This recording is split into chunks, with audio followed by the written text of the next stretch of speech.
Hello, Chris.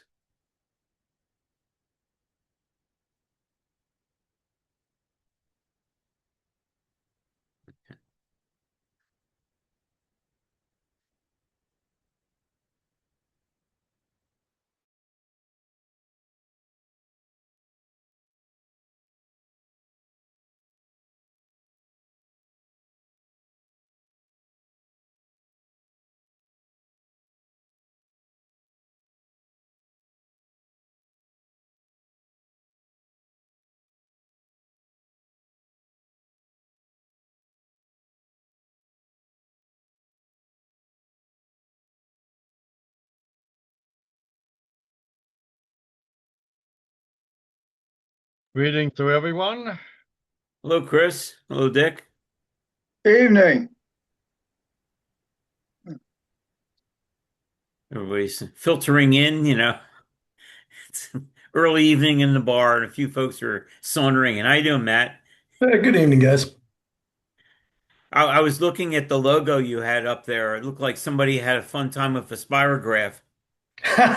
Yeah, that's a chunk of our the round part of our new museum logo. So yeah, somebody got a little creative. We like it. I was just saying that used to be the way I flew. If you just plotted my courses when I was flying, you know. I'm with you. It's So, definitely a little different, but it's uh, uh, Yeah, I would have guessed that that BSM logo is like from years ago, or careful ceramic work or something. yeah, I was going to say maybe have dinner dishes that have that pattern on it, you know. well, that was a effort. It's been at least it's more like 6 years ago, 5 years ago, when we got a state grant to redecorate our the auditorium in our visitor center. Mhm. Um, one of the some of the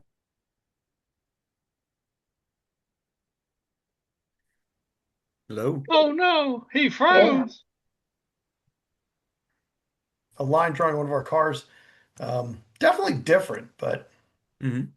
so far so good. Our other logo had been around since the 60s, and we said we didn't totally do away with it, but it's like, Hmm. time for a change. Neat. So, how's everything going with the museum? We're doing really well. I say that we got some exciting news coming up. I can't share yet, but we're in line Okay. to pick up some substantial funding for the building represented by the painting behind me, Okay, which is will be that our new the campus. roundhouse? Right, that's the roundhouse. Um, the neighboring properties to us have been bought by a developer who is very well regarded in the community, who is looking to not build on the entire property next to us, but to make part of the community park, and is in early discussions with us that when we move the main site down to the roundhouse, um, how do we have the museum as an integral part of his plans? How do people come visit the museum and then use that as if you want to say, a way to get to the park and other community amenities? So Hmm. that was a nice, somewhat out of the blue opportunity. Nice. We also, well, the painting behind me, it's a preview.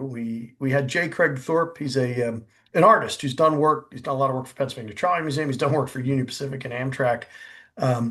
We worked together on the research to paint what the Falls Road looked like in 1915.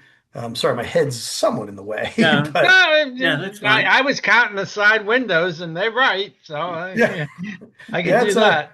it's an 11 window semi convertible from Yes. '05. On the right, you can see the 25 line, and Yeah. Cool. it's been an exciting time. It really has. I'll share one more. One of the nicest features is we've had a lot of growth with members, particularly younger people, Hmm. and we're in the midst of a training class right now. In fact, that's what I'll be doing tomorrow as part of that. And we had a record turnout. We can fill a class with 8 every season. Hmm. We have enough to fill 3 classes. So Oh, for that's us, it's great. a really Whoa! that's good. That's great. You're getting that kind of support and interest. It's took even if half of those guys stick around, it's still a good class, you know. Exactly, exactly. So far, they're all hanging in there. I mean, some will progress, some will see, but Yeah. um, that's a welcome change. We're doing well right now. We got a lot of work yet to do, believe me, but we're in a good place and moving forward. No, it's not nice being on a positive bubble, going up. Yes, absolutely. Yeah. Now, the real unrealistic wish I have is that a pair of the subway cars that are being replaced now could go there, but I know that's just uh, Well, dreaming. let me offer this to you. Um, our concept for the new campus is to display a pair of them. They won't ever run at our museum, gauge Oh, problems okay. Yeah, notwithstanding. But we actually have a concept design where we would take a married pair, separate them at the joint, and yeah. basically put a pair of them at a mock subway station and use that as an additional educational space. That's great. That'd That's be great. neat. That's more than I thought was even possible. So thank you. Yeah.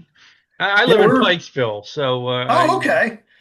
I I mean, we're remember working. about a year ago I had an odd experience. I was driving out on Reisterstown Road, and what's coming the other way but one subway car on the back of a trailer truck. I guess it was being hauled away to be scrapped.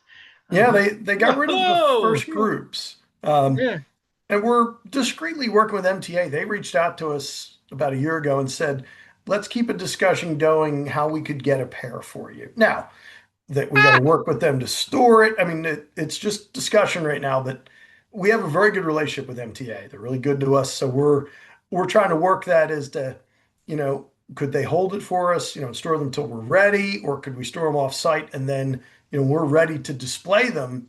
Like I said, I think the greatest asset would be like an additional, you want to say like an educational room, and not remove the interior, leave it in, but use it as an educational exhibit and meeting room. that's Now, great. I mean, that's more than I ever hoped for. Like I said, it was kind of a dreamy wish, and I got a good part of the dream. Thank you. Yeah. Even if they were a static display, at least open the door. No, I don't know. Even that. Well, as we talked about, put lighting in them, run the air conditioning, use them, Yeah, keep them as a decent display. Like I said, unfortunately, track curvature and gauge is our problem, but we yeah. want to preserve a pair. We definitely don't want to see them all get lost. Even if yeah, gauge wasn't a problem, radius would be. Yeah. yeah.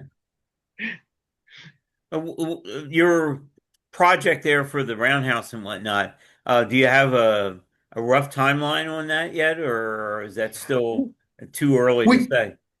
we're projecting 10 years for everything from where we are today to, fully open, staffed, operating the roundhouse, new car house, exhibits. Um, we're looking this year, we're hoping to complete, when we say acquisition, there'll be a permanent lease with the city, like we have for our other properties, um, as well as to start stabilization work in the building. Basically, keep it standing, remove some of the areas which are deteriorated, keep it standing, and then seal it so we secure the building, et cetera. That's in the site, and then secure the building, prevent further deterioration, which gives us time then to go to the site work and get that done in the Mhm. meantime. Because it's going to be, it's going to be over a 10-year period because we have to phase it, as we obtain additional funding, as we build Mhm. different elements of the campus. We project reasonably a 10-year timeline. Nice, nice. That's very Yeah, it's good. exciting. It Yeah, really well, is. growth is always an exciting, activity there. It's too many times we see things slowly slipping away, unfortunately, and the coulda, shoulda, wouldas that could have happened to too many museums that aren't around anymore Right. because of that. But nice, Philadelphia, rest in Thank you. peace. Yeah, yeah. Well, bad plan. I'm thinking of the guys that, that's now the operation that's now in Scranton. It has been in how many locations? A Yeah, couple in right. South Yeah. Jersey, and then Mhm. Buckingham, and then Penn's Landing, and the Gypsy Trolley Company. That's what a lot of these museums are. Yeah. No, they had a tough ride. My goodness. I do have empathy on those guys. Yeah, it's a shame too for some of the equipment that had been saved but didn't make the right. I'm thinking of like Car Mhm. 26 Yeah, with exactly. Yeah. their, the last hog. It's a shame that, lost. It was just sitting there under the I-95, and you know, but that's what happens as your, yeah, timing. Like, what's nice here, it seems like the timing is working out for you. Timing, that seems to be the enemy for so many of these things. The stuff comes around too little, too late, and stuff slips away, and it's um you say, you're talking about a building, but even just the cars, trying to stabilize, prevent further deterioration. A lot of these things, Hmm. are just being held together by the rust, Literally. Yeah, and so, but that's it's good that hear the growth. Um, I'm excited. The East Penn is planning to go to out to PTM in June, and see what's new out there. That's obviously a great success story, oh, it and is. Yeah, but and that's when you. I think their secret is they have very good political connections. You know, exactly. Yeah, they And worked really hard to get what they've got. It's a role model. It really oh is. yeah, I mean, I remember seeing in Traction and Models these black and white pictures of cars down there, and it's just kind of scruffling along like every other young museum. Hmm. So back when it was Arden. So, Right. but no, so well, it's good that it seems like for a couple properties here, things seem to have turned a corner. Um, and and it also seems like that it's nice that you're getting support from the young generation that they find this interesting, something they want to do. In a generations that seem to be not that socially oriented. Uh, Right. and that's a big threshold to get over. Um, so it's something East Penn's struggling with. Um, have to see how we do with that. But great. Uh, anything new with you, Dick? I don't think so. I'm just struggling along like everybody else. Okay. Yeah. Yeah, I'm Uh, the downsizing continues, but boy, sometimes we run out of cans. yeah. Yeah, I've been trying doing some spring Well, it's up cleaning. and running. Uh, say who? say, say again? Well, I mean, it's just, they're bullshitting. Um, okay, was that meant for us? I guess they're just saying No, that. no, no, no, just talking here. Okay. The No, I'm going through like some spring cleaning right now, and it's well overdue, and it's like I can't take another blessed thing in my house here or the walls will explode. So I need to be throwing things out, and it's hard, all that stuff that you've accumulated over the years that you were sure you were going to need, it was, oh man, I'll take it. What is it? And you just finally realizing, hey, I've had this 40, 50 years and never touched it. I don't think it's gonna gonna do me any good anymore. So, but all these treasures that you've accumulated, but I bought Gary Rain's for his 3D printer because I wanted to make some things for my trolley layout, but I didn't have a place to set it up because of all the crap. So that's sort of what I'm doing is I'm trying to get rid of old crap to make room for new crap. So Hey, Yeah, I went to a train show Saturday, and the guy he upgraded his 3D printer. I don't know what brand it was, but he was offering a printer for $75. it's not bad. Not bad. I don't know too much about him, so I passed on it at the time, but I got his name. Well, I got Gary. This is you've seen Gary Rains and the sure. models he's put together. Well, this is the printer that he used to make those models. So I figured, it can't go too wrong there. It was like the first generation of this brand and it's a resin printer, not a filament printer. So and he went to like it's up to like the fifth generation model now. So, but it was funny when I went over to pick it up from him. He gave me like a day long tutorial on how to use it, including going all through the printing process and everything. So he was trying to make sure it was going to a good home, and I was going to take good care of it. I knew how to do all the care and feeding. So, hello Well, there, Richard. it, it sounds like a good sub area to work in.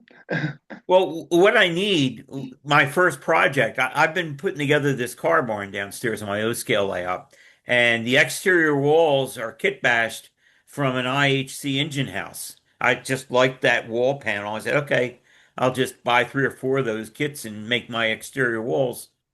But it's a two bay car barn, and the interior wall I want to look like exactly like the exterior wall, but without the windows. So, and in olden days, you would have probably patched wall material into those holes. But I figured here I'm just going to print, and I've already done one or two at work with a filament printer, but I need to print like 16 wall panels.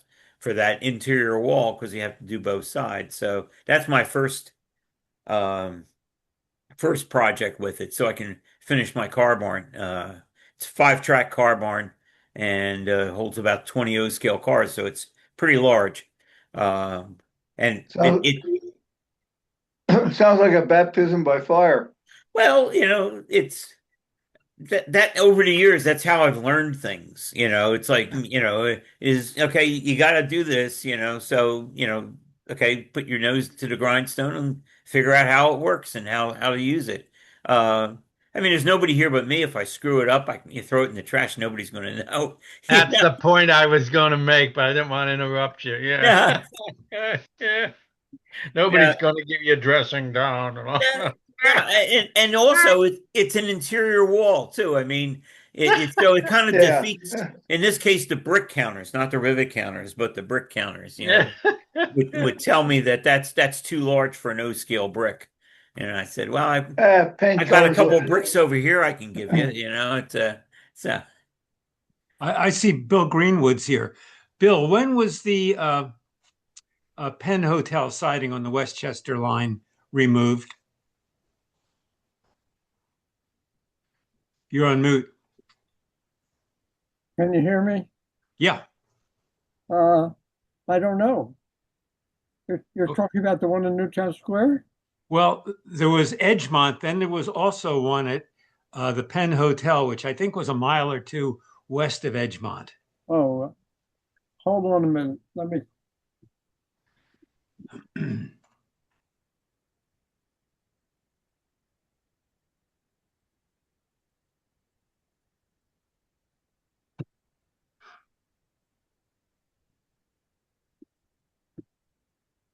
I'm back.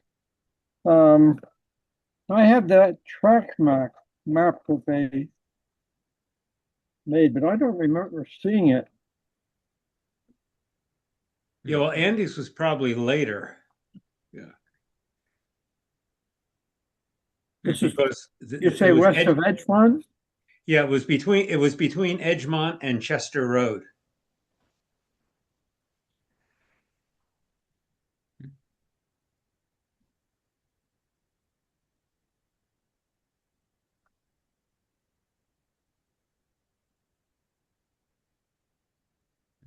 Everyone else doesn't have to be quiet. we're waiting with bated breath, for the answer. Oh, I see it. The map says after 1938. Okay.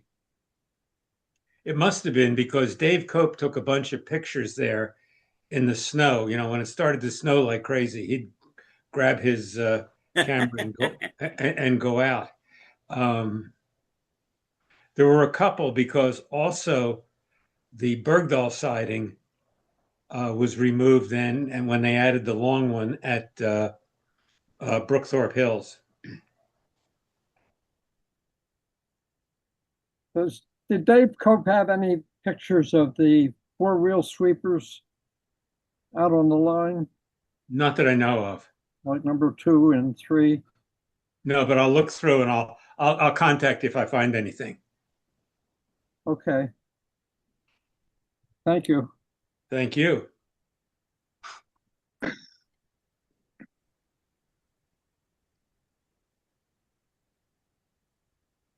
Uh, I realized I think I might have mentioned earlier that we were going to have the business meeting during the break after the slide voting and announcing the winners, not whiners. Uh, and You can make something out of that. I know I could, it's it's it's too easy of a dad joke. Uh, but I realized that I can't tabulate the votes and have a business meeting at Oh, the same yeah. time. So I'm probably going to have a very short session before the slideshow, just going over a couple things. It's not a lot to talk about, but kind of go over. Hopefully, Doug's on, and we have a treasurer's report and talk about upcoming meetings and and a little bit of this and that. Did, Um, did Doug and say he'd be here? I thought he was going to be here. I'm not sure if Because he went. he and Mimi are on their way to Portugal in the either tonight or tomorrow night. Well, maybe they're not going to be here then. I didn't get a treasurer's report from him, so but it could be like the old style, treasurer's report. Hey, we have any money? Yeah, okay, thank you. Okay. Well, the Carl Holbert reports. Par Yeah. Holbert report, yes. Yeah. You know. If you need something during the time to fill it, I have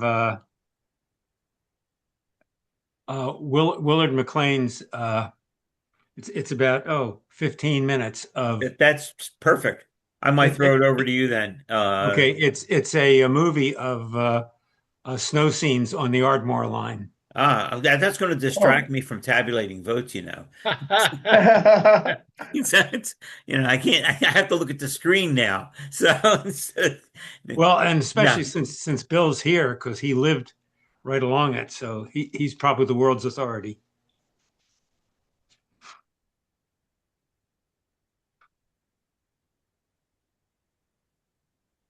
I lived between Mercer Avenue and Manoa Road.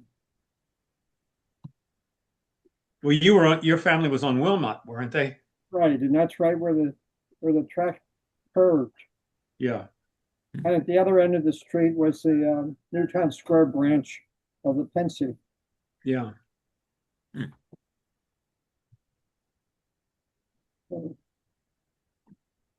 And when I was a baby, we lived in Marion, and my mother took me to the uh, Wynwood train station every day to watch the trains go through. Okay. She's the one that started you on all this, huh? I think so.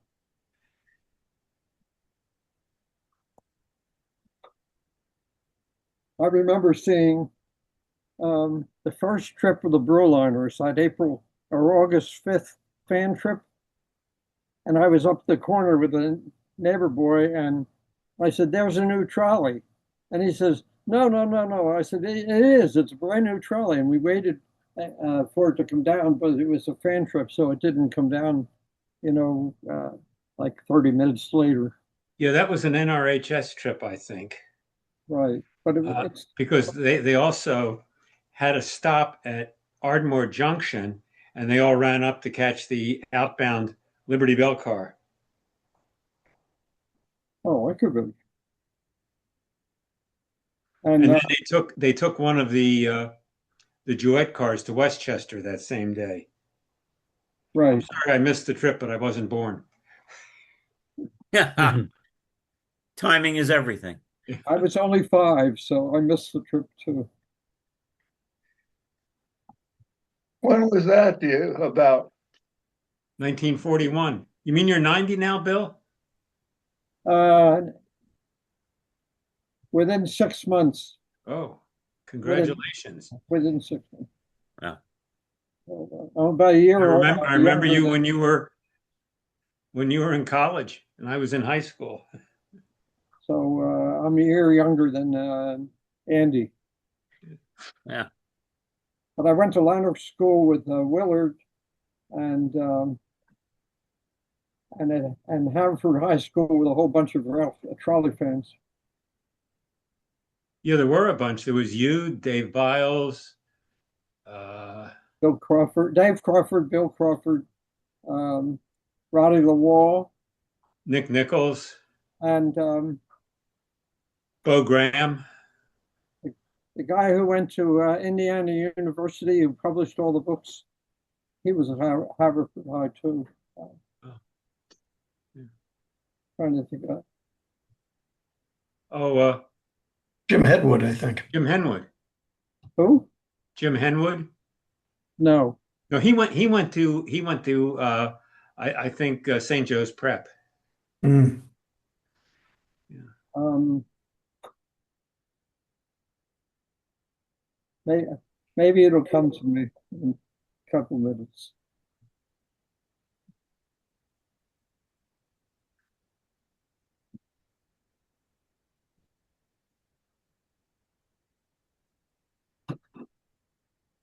Dave Biles was in that group too, wasn't he? Well, Dave's family moved to Allentown, so I'm not sure Dave finished high school at Haverford. Okay. And his mother introduced me to him because I worked at the A&P on Brookline Boulevard. Oh, okay.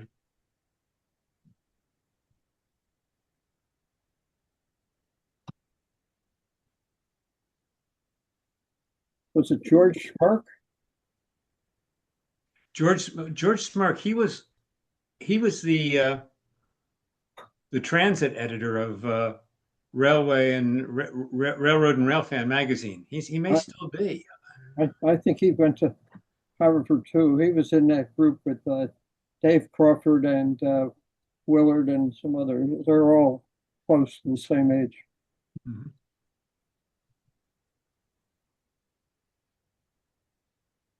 But the dark room at Haverford High was always loaded with trolley negatives. And Willard got to borrow the 4x5 speed graphic camera that they Wow. had. Yeah. And he was also shooting 16 millimeter movies. Yeah, with his father's camera. Okay. But I'm not sure I've seen the Ardmore one, but there's also Illinois Terminal, which is very good. Really? Yeah. Hey, Doug. Hello. When are you guys leaving? Wednesday. Well, oh, Yeah. And then we're gone till the 2nd of May.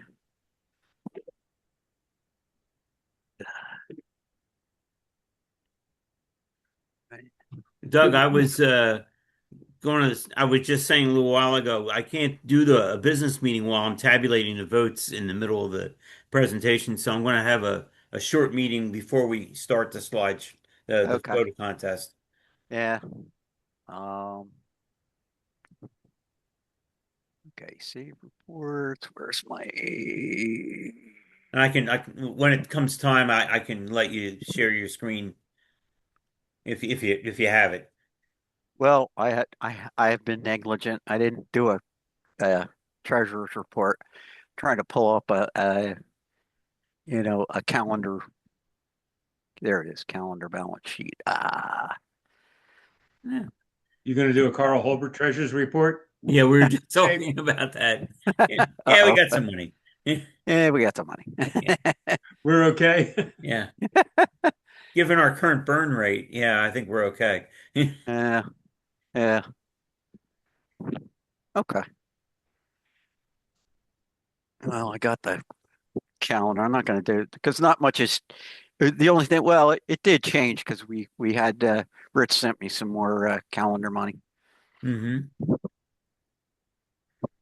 but right now we're a little overstated because ETCMA paid us twice. Oh, so and that I had already deposited. God, oh God, chest event and then. Well, I may be missing the rest of this meeting. oh. All right. Well, go to Lowe's or Lord's. Oh, There's a big okay. difference. Yeah, no, we have a medical emergency. Okay. Well, No. take care of that. Family comes Well, first. it's been fun. Okay. All Well, right. I gotta go. well, All yep. Good luck. right. All right. Bye. Good Thanks. luck. Had something like that happen at an NMRA board meeting the other night. Guy had a medical emergency of one of the board members and had adios right during the meeting. So goes around, happens. I've been giving a bunch of clinics in the NMRA. The most recent one, there's a pseudo NMRA or RPM, Railroad Prototype Modelers, just had a meet out at Malvern, and I gave a clinic out there on a variety of different fabrication techniques, making span poles, doing street track, things like that. They're being very well received. I'm trying to be somewhat of a traction activist in an otherwise railroad world, and seems to be well received. Uh, I've I've inherited Charlie Long's former position as the clerk for the Philadelphia division of the NMRA. Um, and so hopefully maybe we might get some interest from some of the other railroaders and whatnot. But but it just we need that, just try that's part of sort of an outreach kind of thing. And East Penn is prominently featured in the in the clinics, so we'll see. But anyhow, so, maybe about quarter of 10 of might, start, see how many people show up, or whether everybody's waiting for the 8 o'clock witching hour to join here. Kind of hoping for a few more than this. That's too bad. This is often a great time of a meeting. It is, and actually, I'm Yeah. I'm I'm pushing this for the NMRA. NMRA does not believe in Zoom. They believe in in-person meetings, and Yeah. I sort of agree with them only because I feel that there are people who could attend in person but opt for Zoom as somewhat of a cop out. And I Yeah, but really I see pluses and minuses too. Like, not lately, but we've had some people who attend our meetings via Zoom that couldn't possibly be here, that like that ones in Ontario, one guy in New South Wales. They're those that goes without saying. In yeah. the case of the Philadelphia division, it's one of the smaller geographic divisions, and they move their meetings around in the area. We had one down in Wilmington the other month. We had them up in Allentown. Oh, Uh, okay. Yeah. so Yeah. we move around. So it kind of takes away the excuse that it's too far. They're close to somebody, most of the time, and they do a lot of joint meetings with the neighboring divisions. We had them with New Jersey division, with Yeah. Yeah. Susquehanna division. So. But I was suggesting this format for them.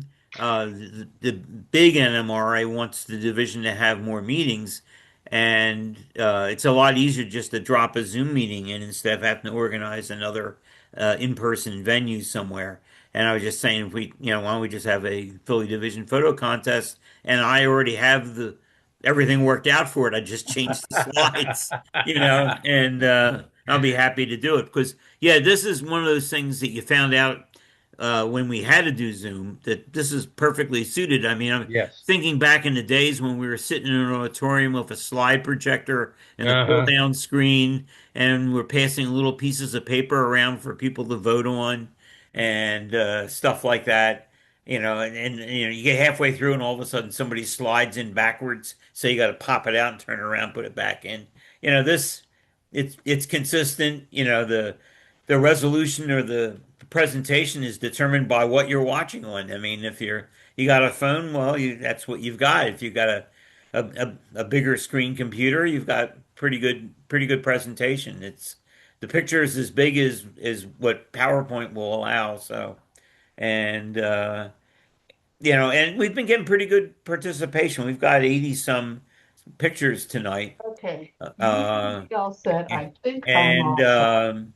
I'll one of sit the over things that I here. was thinking about, Tom, Rich, here. was Okay, all right. maybe, like it or not, this ends up being a popular photo contest, not a technically excellent photo contest. As much as we say that's how you're supposed to vote, you're supposed to vote for, composition and all this. It tends to be, hey, that's my favorite trolley, and it really looks good there, and that's my favorite picture. But I was almost thinking, in light of some recently departed Chair, folks, chair for that maybe we would have long a enough to best of do show this. Say what? I overall need a regular category. chair. Hey, I can't can sit you in the guys chair mute? that long. I need people in it. Chuck, could you mute? Yes, good morning. Good evening, I should say. Hello, Rich. Hi. Yeah, because Mike's trying to. So, It's something to think about. Yeah. no, I was thinking, because, we have all these separate categories, but, we could have one that is, and that would be judged, just kind of like the same thing we have at the meet. We have a popular model contest, that people vote on, and then we have a judged category. So maybe we get a couple of folks, maybe the calendar committee or something like that, people who are trying to get excellent photographs, and do a great job for our calendars to maybe judge the photos for their technical quality, and maybe the prize for that is being included on the back cover of the calendar, that photograph. So Well, except the back cover of the calendar is always a model picture. that's true. But it's something to think about. That's Yeah. yeah. Or Back in the discuss at a board meeting. Yeah. Yeah, I'm trying to think of something meaningful. Back in the day, we used to hand out a roll of film, it's a prize, and I'm not sure anybody shoots film anymore. I think a few people might, but most people are shooting with their cell phones, or maybe a digital camera, but certainly not roll film. And so, Give but out an SD card. I'm sorry. Give out an SD card or Yeah, oh yeah, yeah. Well, that could, that could work too. I see the screen is starting to fill up now with folks. So you got a few more. I see Ginny's on separately now, so you can vote too. Yeah. Um, That's the idea. Yep. And welcome, Ed. Yeah. And I see Bruce up there. And okay. Do. So getting there. Um,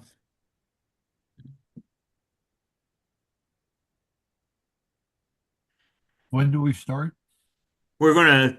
I'm gonna have a brief business meeting before we do the slide contest. Initially, I said we were going to start the contest at 8, and I was going to have a business meeting between the voting and the announcing of the winners, except I'm tabulating results at that time and can't do that and conduct a business meeting. So, um, Rich has some content that he's going to share during that period of time. And we're just going to go through a couple items, 5-10 minutes, and then we'll get started with the photo contest.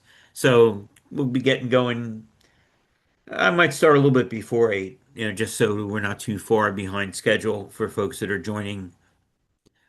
Matt, what's the format for BSM for their meetings? We are typically in person. We will do Zoom if there's a situation that warrants. Typically, we're in person. Typically, we meet in the auditorium at the museum, but we also, from time to time, will go to an offsite location. Um, we use Zoom all through COVID, though, of course. Yeah. Are your meetings just a business meeting, or is there entertainment too? Our board meetings are business meetings. We typically, if we have an entertainment program, we've been trying to do it when another time we're open, like Saturdays or Sundays. We're starting to do more of that this year we'll have J. Craig Thorpe coming, the artist who painted our painting behind me and does other work, for example. We're going to have a program for some of the MTA on one of our weekends. We have Band Track Model Railroad Club coming. We're trying to do more of those types of things. Well, most of your meetings then are board meetings. You don't have that many general membership meetings. Correct. We do have at least one general membership meeting a year. It's part of our members' day. It's our annual election. But yeah, our monthly meetings are board meetings primarily. Okay. Yeah, the IRS requires you to have an annual Oh, yeah. meeting as a nonprofit, right? You sure do. Yeah. Yeah. Matt, are you open Sundays? We are. We're open Sundays. Starting in June, we're open Saturdays and Sundays, into the end of August. And then this summer, we didn't get the announcement up yet. We're going to be open Wednesdays as well. Neat. In June, July, and August. Something new we want to try. We actually borrowed the idea of Minnesota Streetcar Museum. Started doing that a few years back and found they were getting particularly strong turnout from grandparents who watch their grandchildren. It's a day to get them out. Um, Yes. so, it was a day we're normally closed. Our library's open that day. Hopefully, it'll generate some more interest for that. But we just decided this year for summer it'll be Wednesdays, Saturdays, and Sundays, which is new for us. Neat. It's a good idea. Catch them early. Exactly.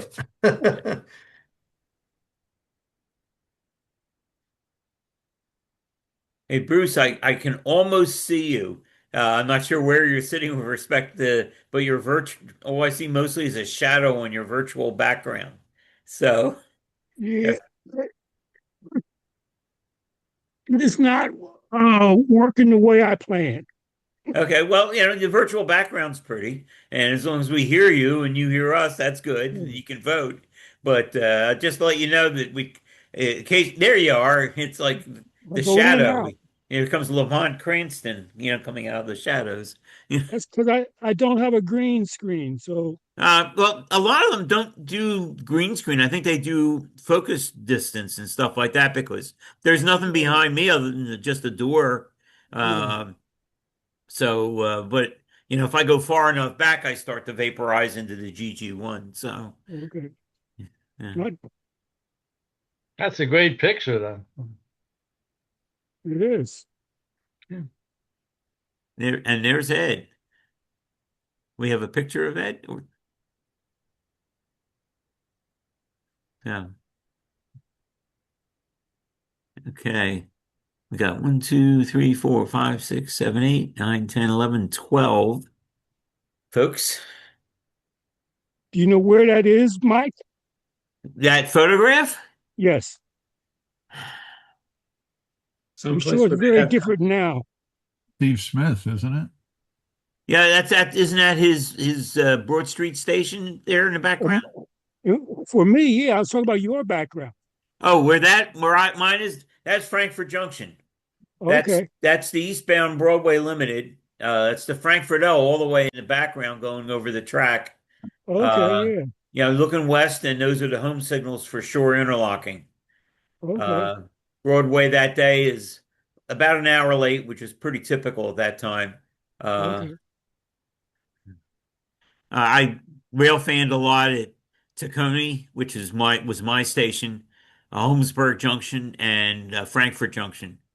Uh, there's a lot of action there. Nice thing at Frankfurt Junction, you catch the trains going over to Pavonia. So, and that was when both tracks were electrified. And about half the trains going over there were electric, half were diesel.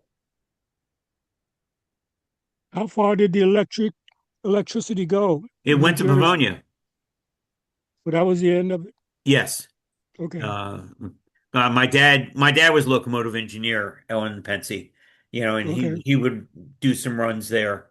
Uh, he did some both in pool service, and he also had a regular run for a while out of Pavonia and up what is now the River Line, up looped through Trenton and went to Morrisville. He kind of looped around through Trenton, went through Coalport, then back through Trenton Station and over to Morrisville. So. And but so I when I was a little older and I dropped my dad off at work, I was regularly driving over to Pavonia to drop him off and picking him up. That and Morrisville. Uh, Morrisville's road it was basically a replica of the surface of the moon. If you went anything faster than 2 miles per hour, you needed a new suspension on your car. Uh, Right. but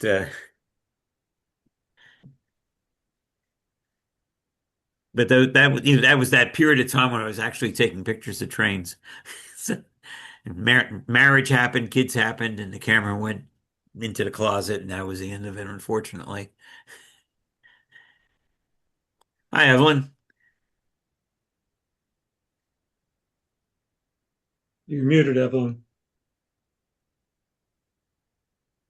As are most. So, Should mute myself. okay. We're getting it's about 10 of one of the things let me do here. And oh, wait, no, that's not what I wanted to share. Where am I at here? Yeah. Okay. And here we go. Okay.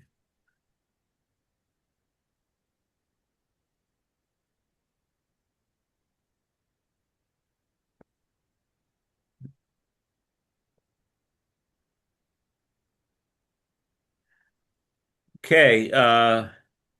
Upcoming meetings. Our next meeting is going to be Saturday, May 9th, at Rich Allman's with HO trolley operation and guaranteed snowfall. Uh, it's been a tradition with meetings at Rich's place. Uh, the following month, June 6th, Saturday, will be at my house with O-scale trolley and no snow. That is going to be the annual meeting. We are not voting for officers this year. We voted last year. Um, but yeah, that will be suffice for our annual meeting. And then later that month we have a bonus. The West Penn meet is the last weekend of June, Friday and Saturday, the 26th and 27th, out at the Pennsylvania Trolley Museum in Washington, PA. Setup is Thursday, June 25th. Getting more details as we get closer here. Um, you know, 90% sure that we're having at least a no scale layout out there. I'm not certain about an HO layout. Most recently, uh, Larry Loico has been our HO, him or Tom. Tom is, I'm not sure everybody knows that Tom Lederer is recovering from a stroke. Um, and so he won't be displaying. Larry did not display at the helicopter museum, so I'm not certain where we are. The one thing that David was bringing was a porta pike, which is HO. Not sure if that will go out to Pittsburgh or not. So at a board meeting coming up, I'll have to discuss with David what his plans for West Penn are. Um, but that and then that's it for the summer. And then a little later in the summer, we'll have our full meeting lineup together.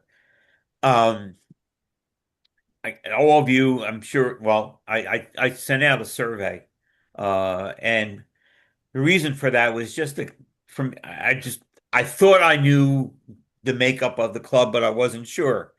So I wanted to do something kind of quick and dirty to get a snapshot of where we are, of who's modeling, who doesn't model, what scale does everybody model in, uh how many people come to meetings in person, how many people come via Zoom, how many people come to the meets, and things like that.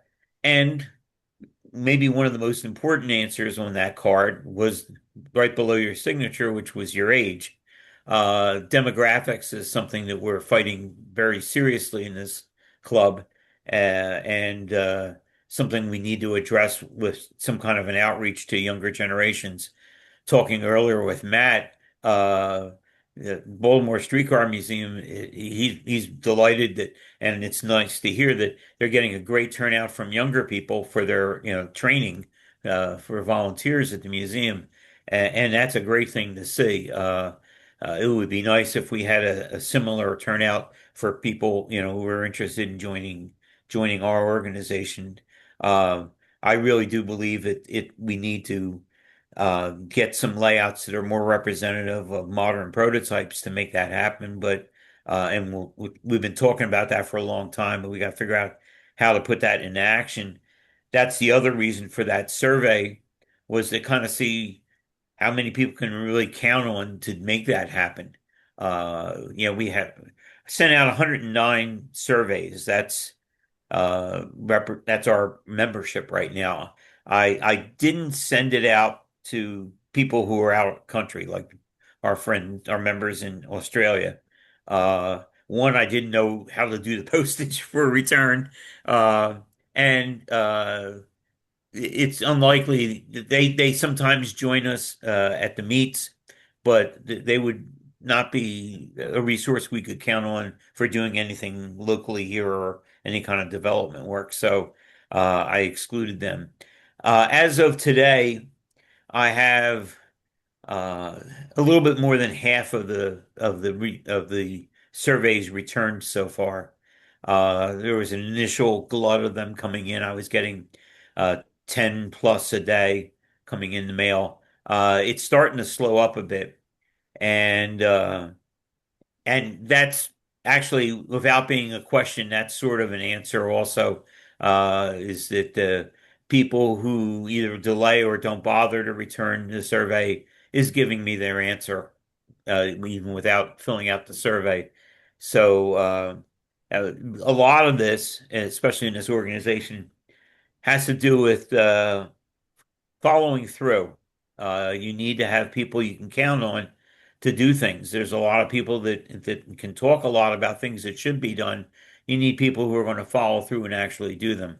So if a already addressed, already postaged postcard is too hard to take to a mailbox, then you're telling me you're not a person I can depend upon uh, to follow through on things and help with the club. Hey, So Mike, did yeah, did you send me one? yes, I did. Never got it. Okay, I haven't gotten it back yet. Uh, Because I never got it. So just send me l- one. Send me one on the let internet. me see something here. 1 second. And Um, um, my list here.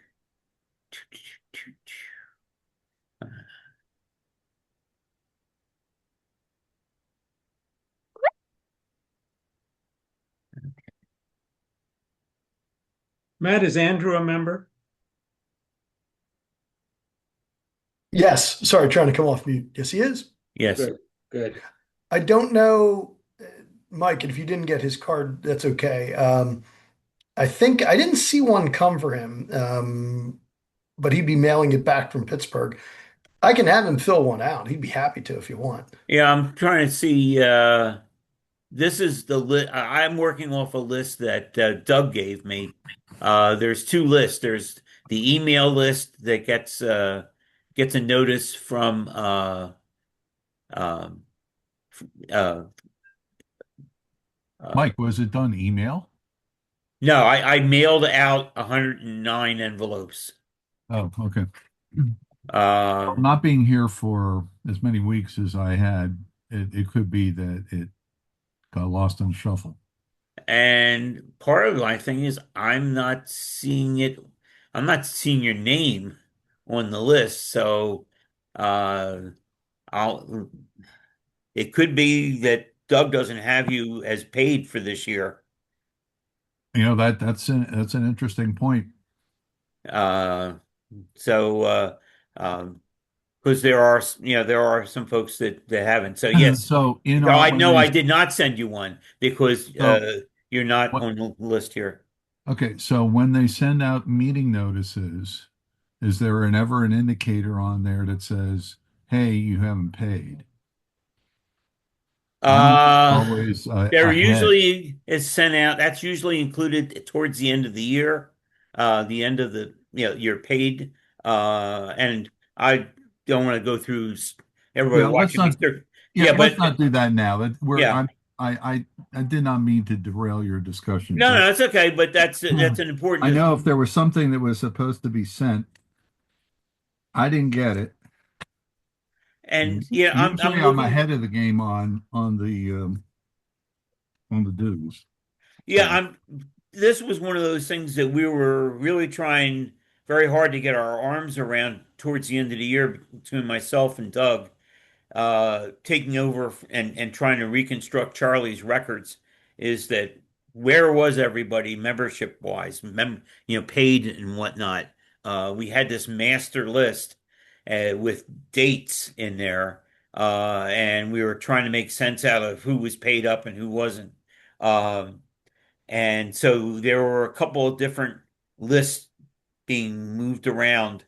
And it's quite possible that, there's a couple of folks that fell through the cracks on that. Yeah, understandably so. Yeah. Usually, I would think if you're sending people club notices or the club notice email, that's a perfectly good spot to say, "Hey, we need your dues money." And it should. No, let's put it this way. Did you get um the notice for this month's meeting? Yeah, Okay. yeah. It's So 26. it's interesting. Okay, so that's a obviously that's a different email list than what I have because you're not on my list of email addresses. So I'll have to find There you out. go. So I got to talk to Adam as to how he got his list and who he's sending to, because obviously I missed, and maybe, and you might not be the only person I missed. So, but we're trying to do that. Yeah, I mean, it's basically trying to capture this. It I can't, uh, how much trouble it's been going through piles of papers that Charlie had, and trying to figure out, and same thing with various files on his computer that all seem to say master list, but have different lists of names on them. So which master list is which? Um, and we got everything we could off of his OneDrive, and picked up pretty much Mike, every.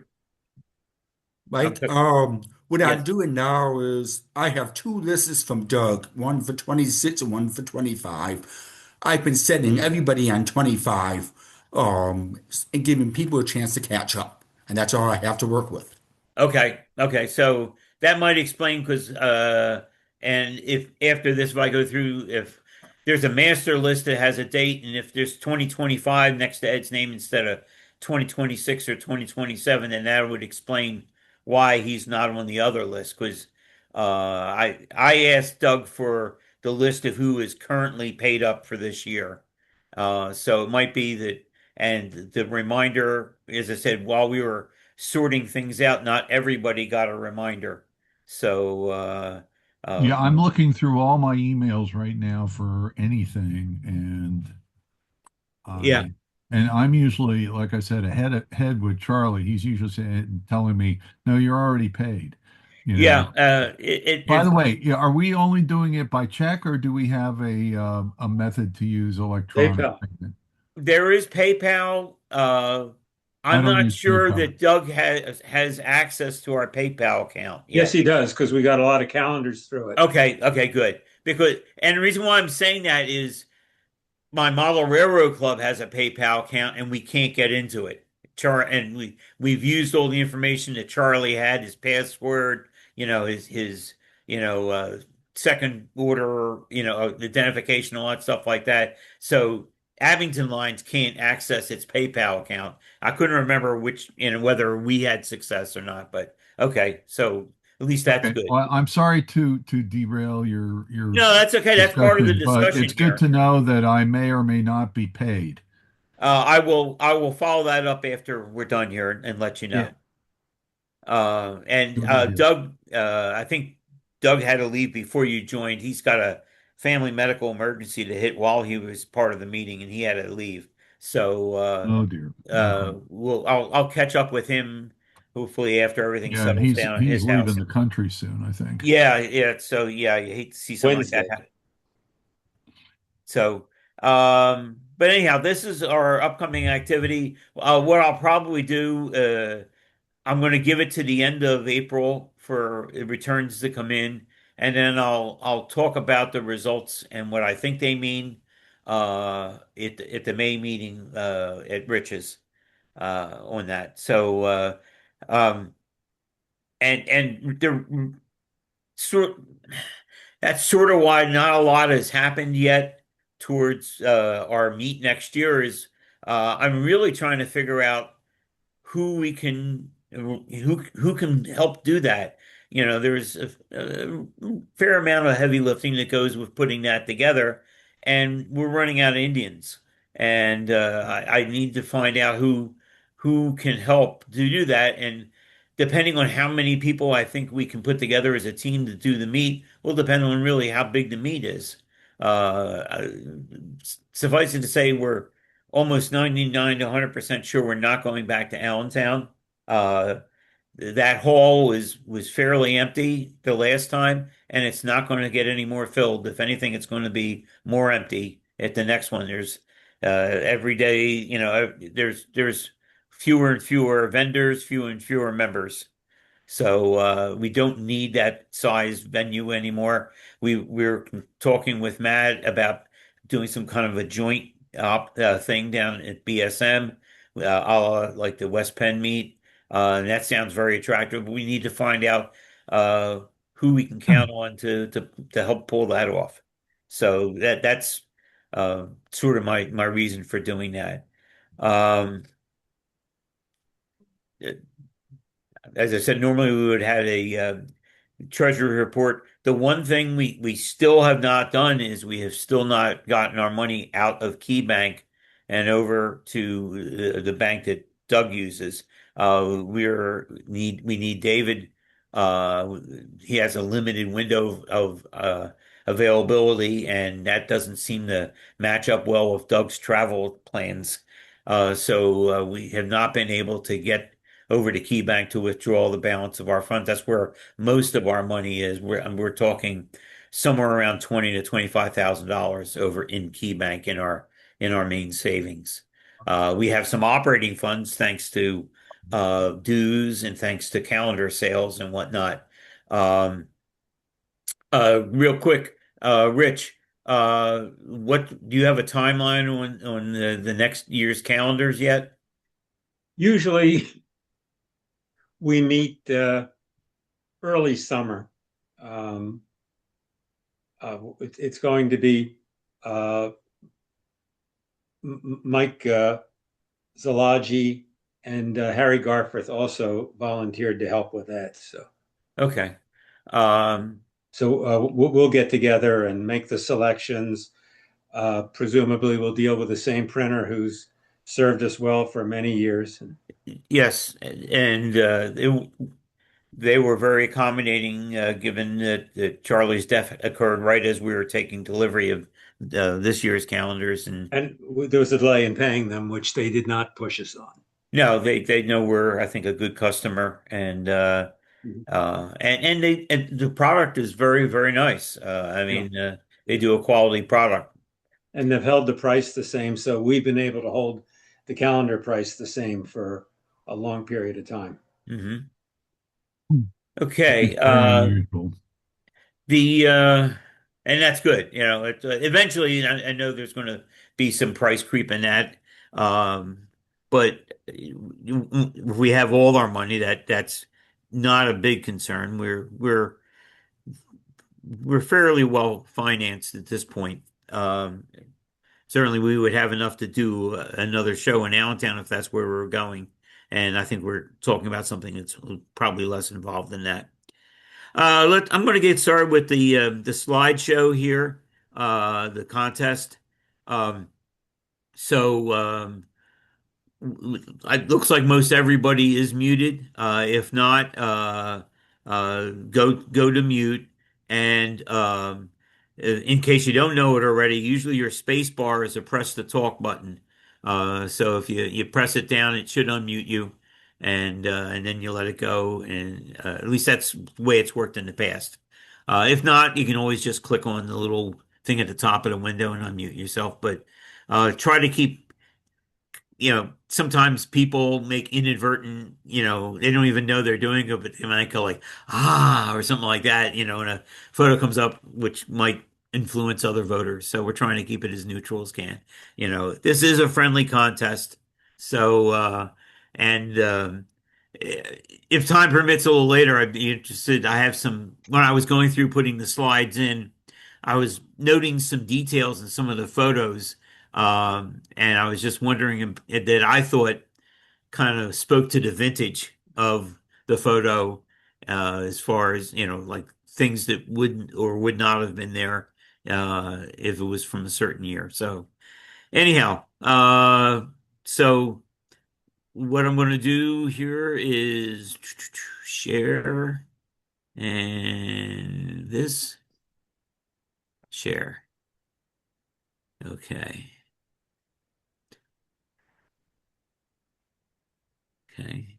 And it's supposed to be, come on. There we go. Welcome to the 2026 NFL Draft. Oh, I'm sorry. That's a couple weeks from now. Sorry.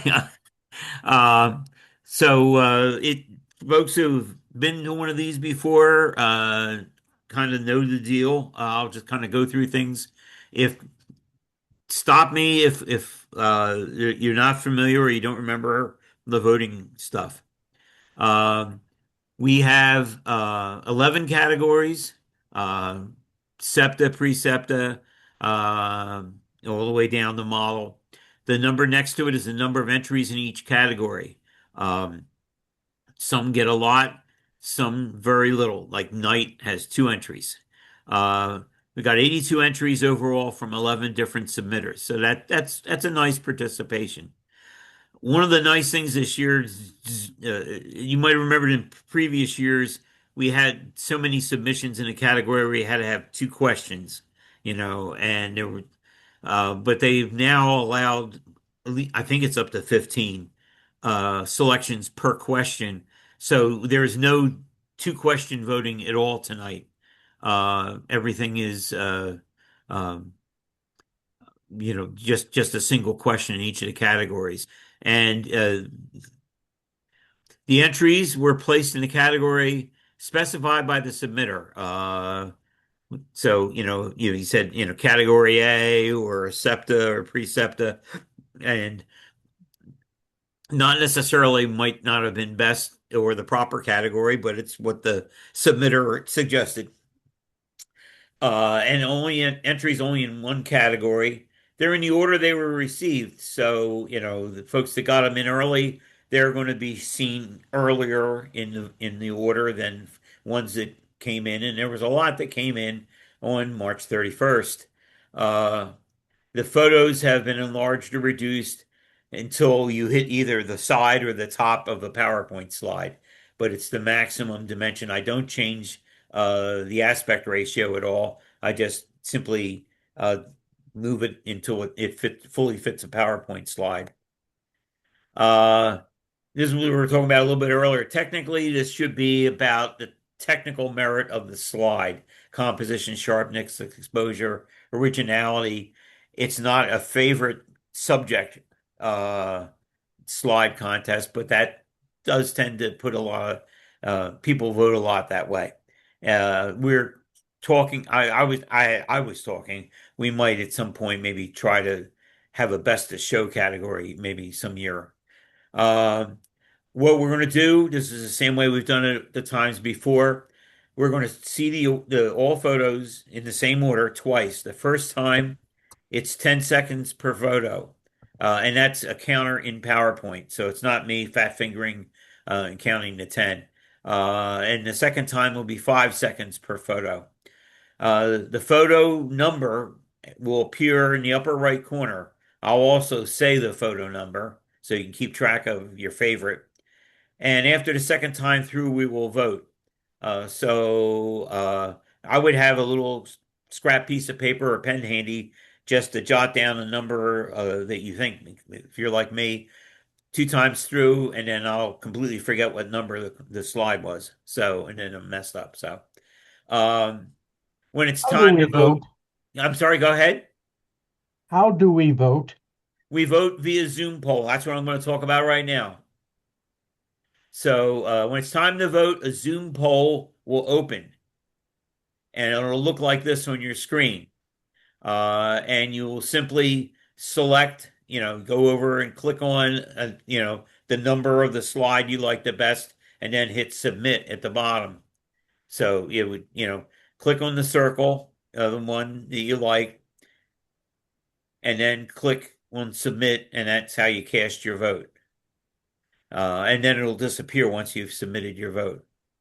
Uh, this you don't have to worry about. In the past, we've had to split it.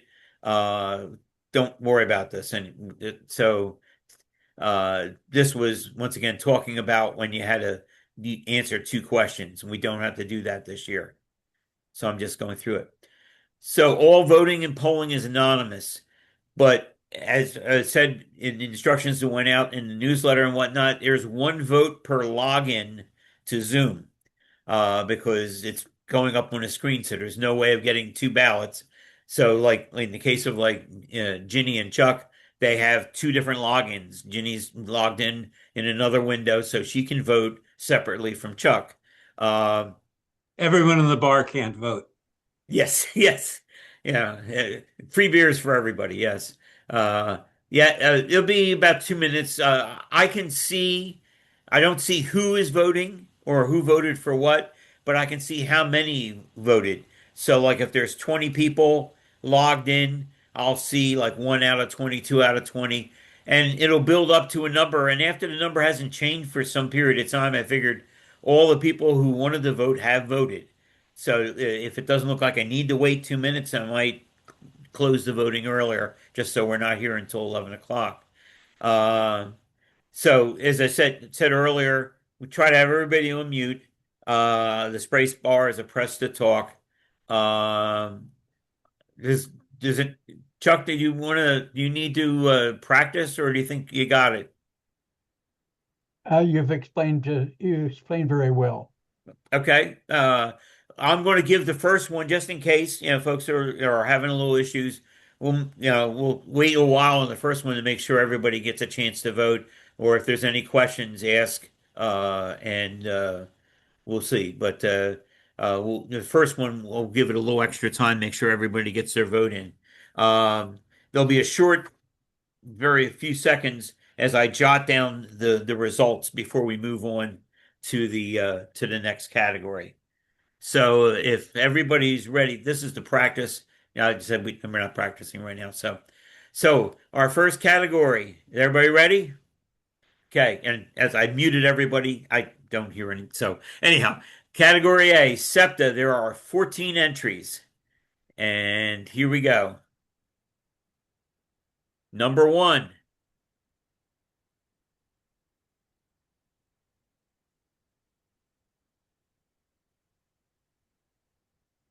number two,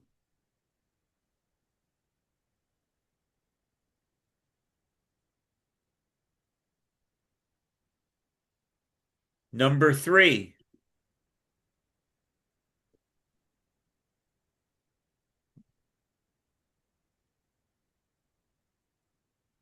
number four,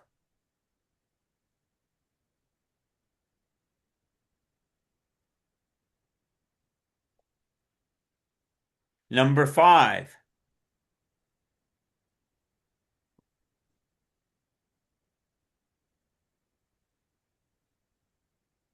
number six,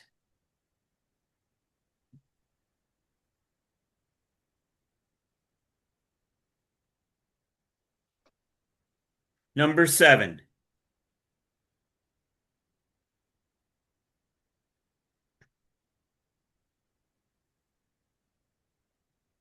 number eight,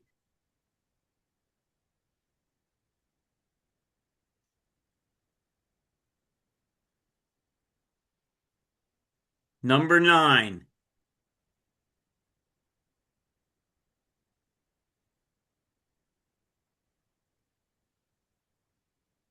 number 10,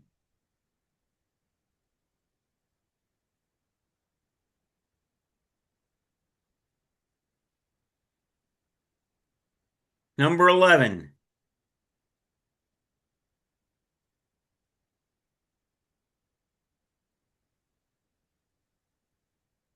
number 12,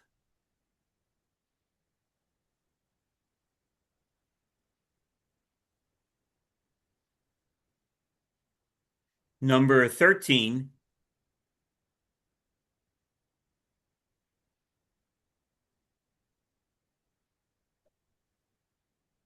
and number 14.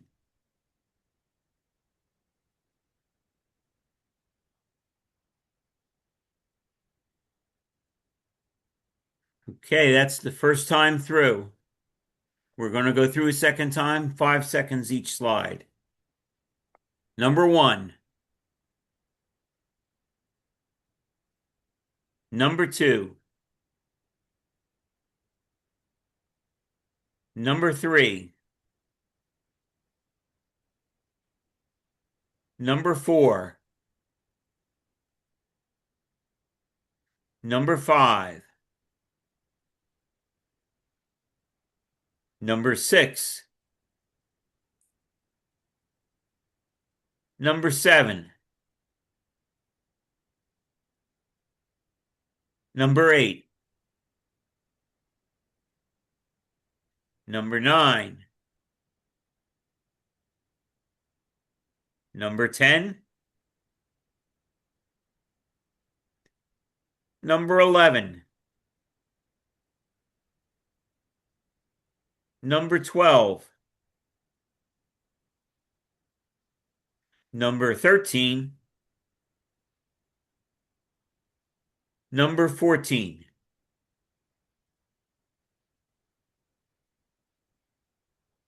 And that's it. Now it's time to vote. Come on. Come on. Where's wait a minute. No, I don't want to do that. All right. No, sorry. Oh, here we are up here.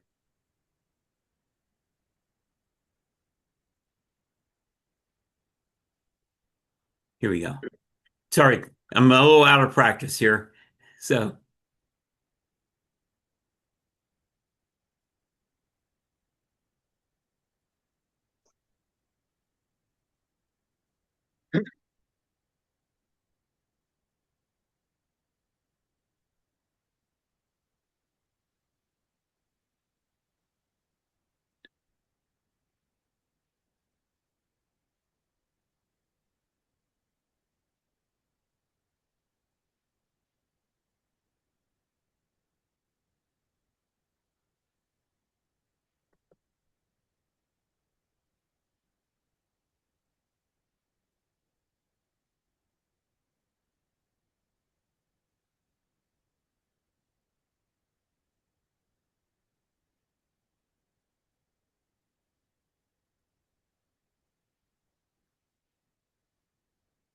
okay. Okay, it looks like everybody who has anybody need to any more time or are we good? So, okay, going once, going twice. Okay.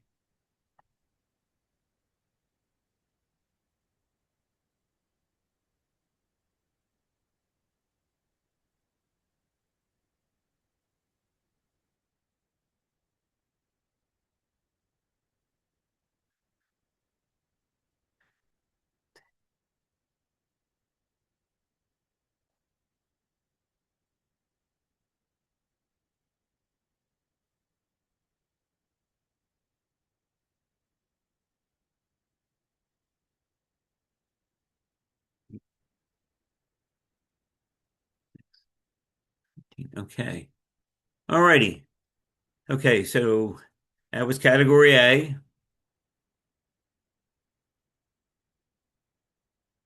Now, category B, which is preceptor. There are 6 entries. Number one,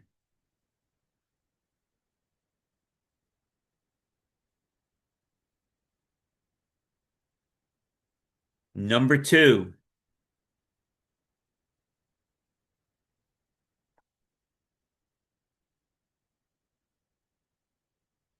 number three,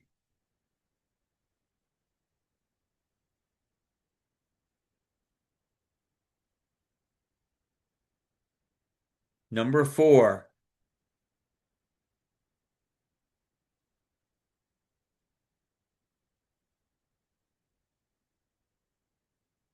number five,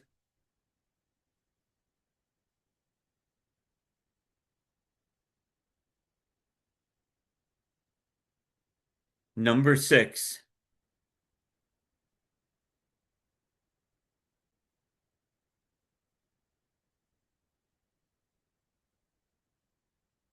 Okay, that was the first time through.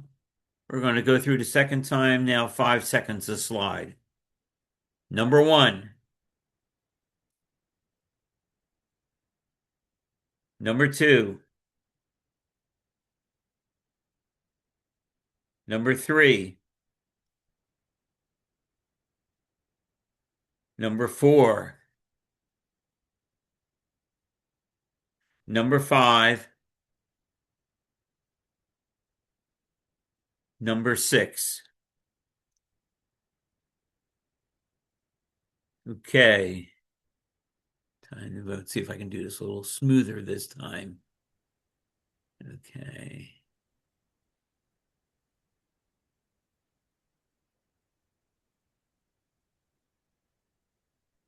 Yeah, it didn't take me 5 hours to get that going.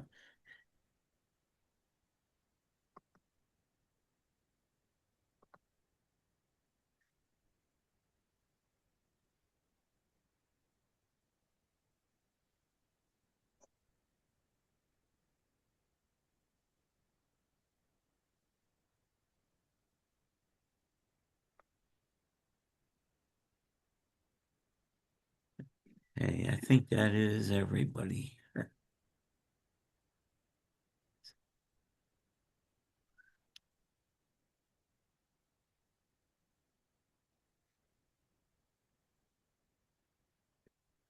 Okey-doke. Going once, going twice. Okay.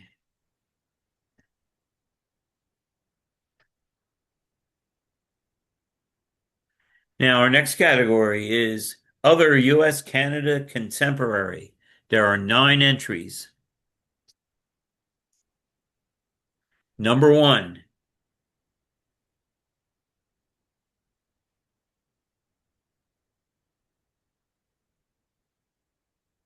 Number 2.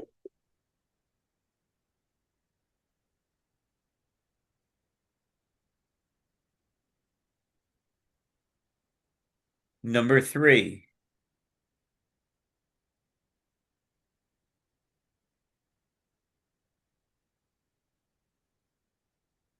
Number 4.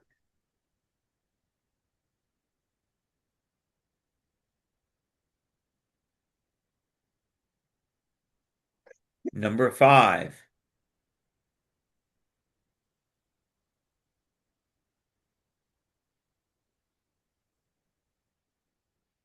Number 6.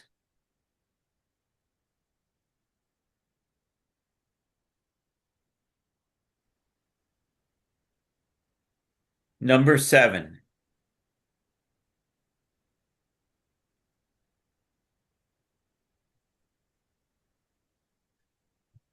Number 8.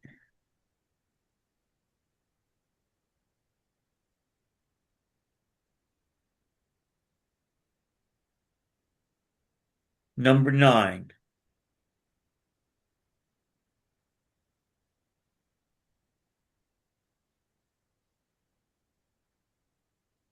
Okay, that was first time through. We're going to go through again. 5 seconds a slide. Number 1. Number 2. Number 3. Number 4. Number 5. Number 6. Number 7. Number 8. Number 9. Okay, that was the second time through. We're going to vote. Time to vote.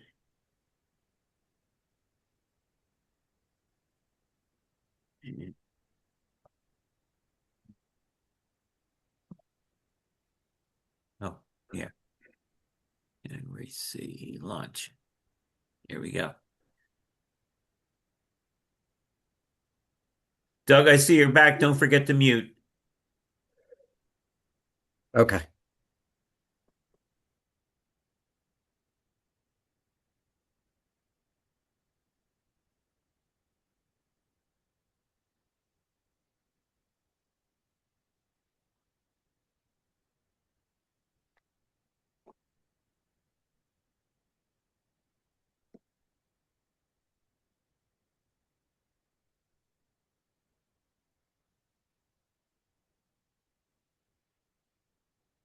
Okay. Going once, going twice. Okay.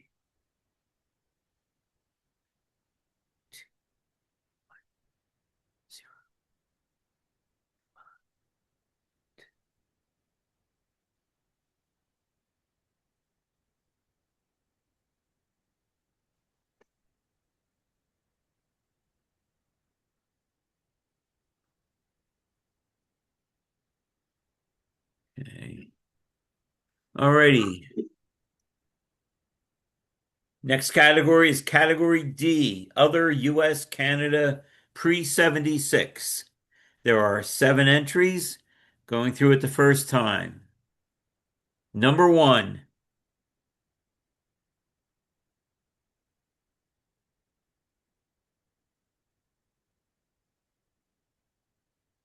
number 2,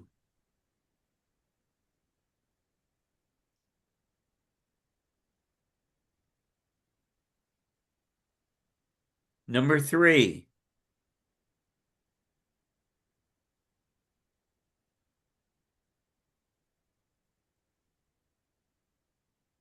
number 4,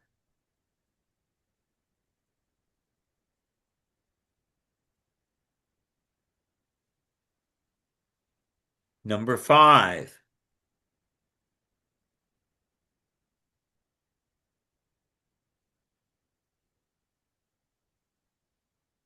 number 6,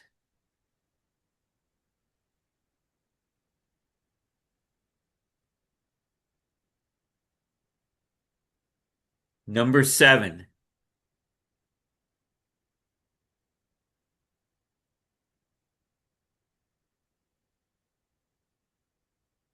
okay, that was the first time through. We're going to go through once again, 5 seconds a slide.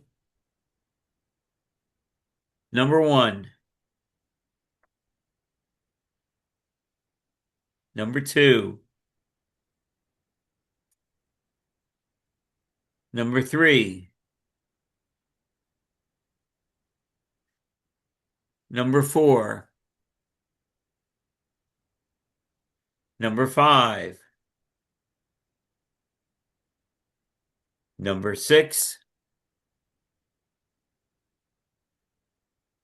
number 7.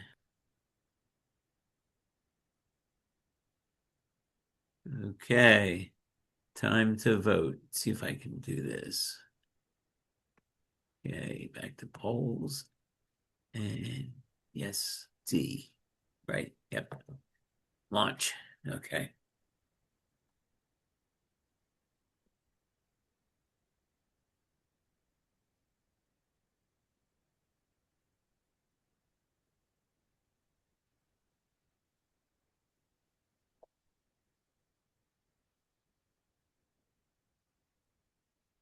Okay.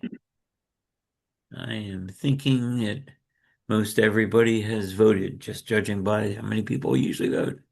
So going once, going twice.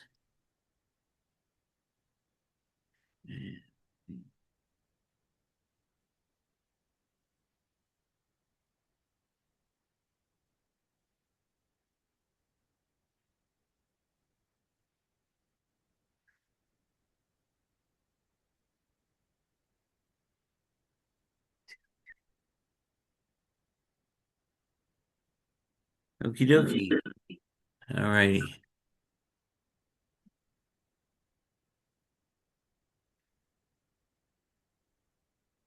Okay, now, next one is foreigners, category E.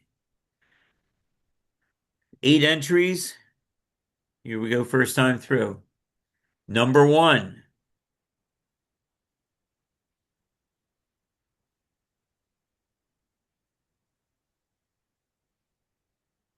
number 2,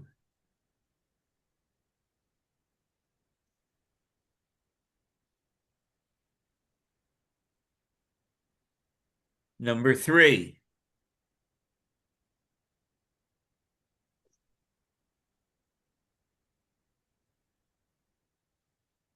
number 4,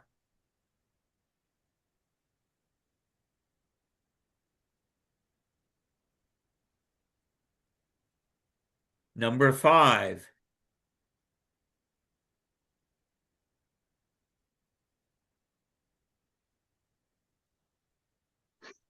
Number 6.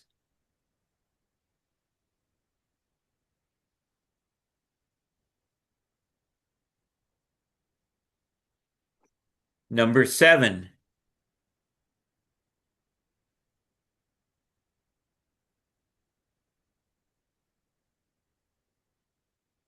Number 8.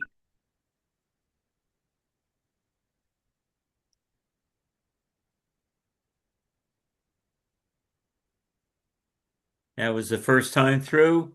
We'll go through one more time, 5 seconds a slide. Here we go. Number 1. Number 2. Number 3. Number 4. Number 5. Number 6.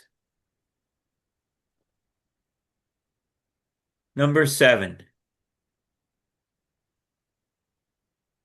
Number 8.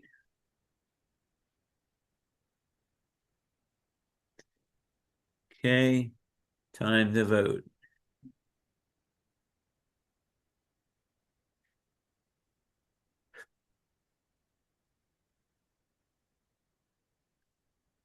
Here we go.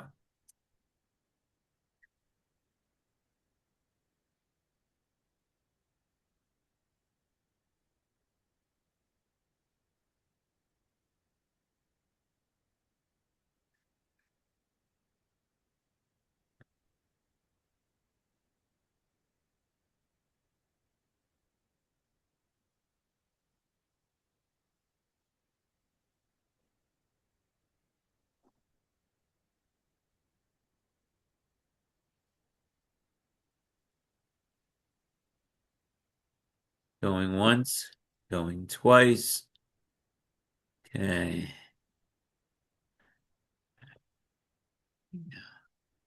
Okay. Next category, snow. There are 5 entries in the snow category, and here we go in the snow. Number 1.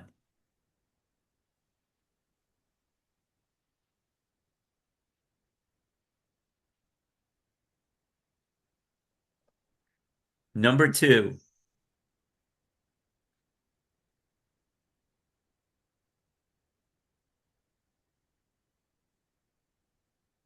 Number 3.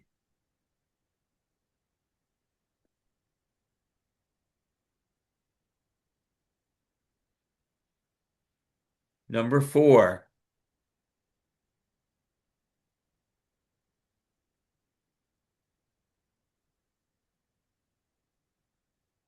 Number 5.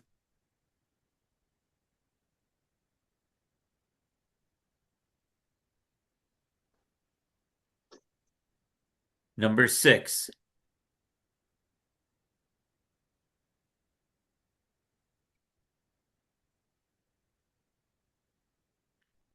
That was the first time through.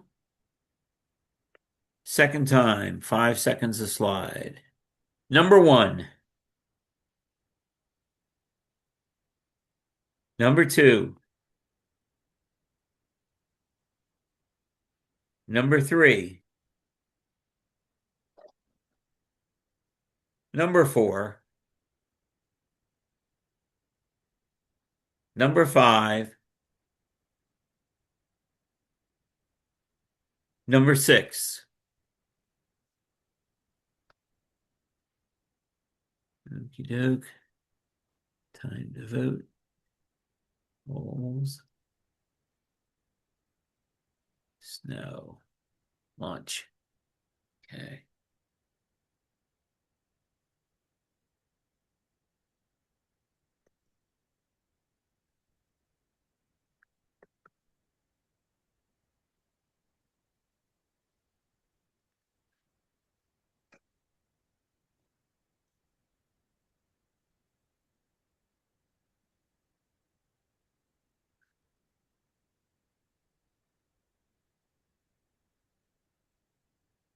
Going once, going twice. Boom. Alrighty. Next is night category. Only two entries. So it's this slide or that slide. So it should go pretty fast. Here we go. Number one.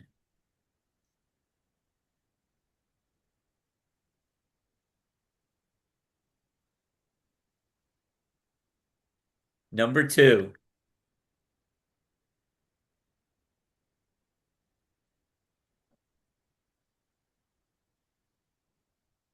That was fast. Okay. We'll go through a second time. It's going to be even faster. One slide or the other.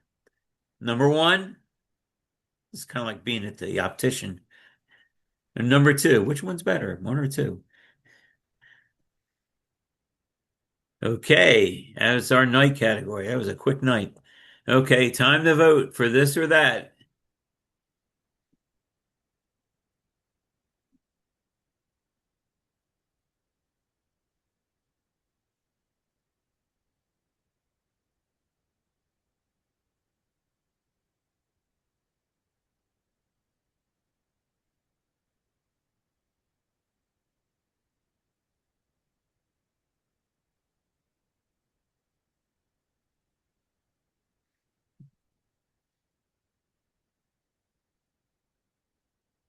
I see.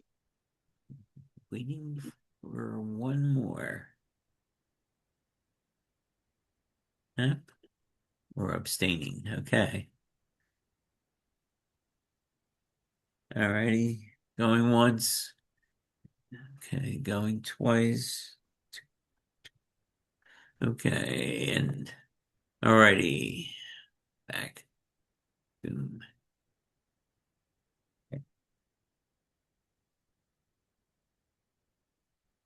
Okay. Next, H for heavy rapid transit.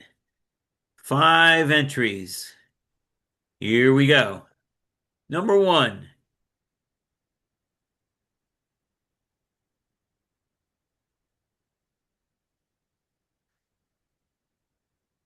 Number two.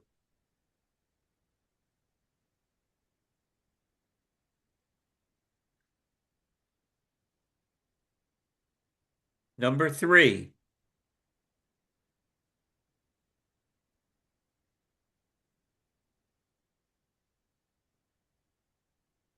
Number four.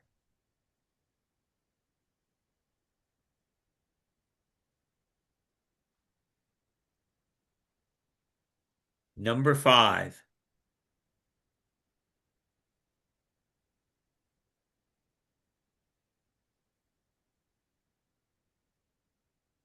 That was first time through. Second time, 5 seconds a slide. Number one. Number two. Number three. Number four. Number five. Okay. Time to vote.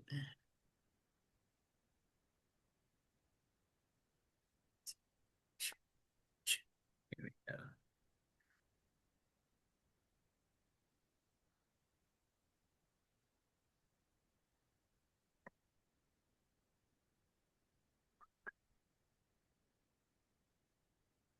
Need to have the Jeopardy theme playing now.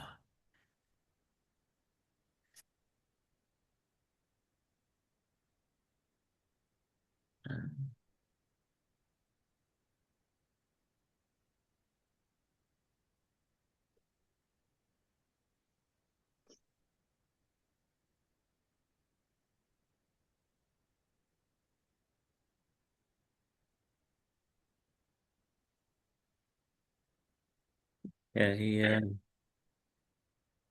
The reason why I'm waiting looks like there's a couple of folks not voting that voted earlier, but um, just waiting a little bit longer, that's all. We there, okay.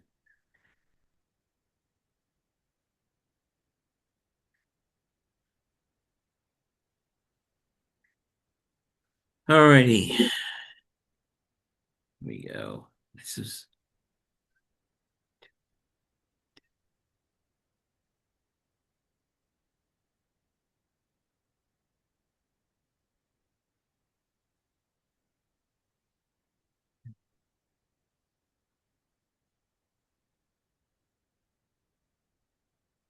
okay. Okay, next category, mainline electric. Category I. There are 9 entries. Here we go. Number 1,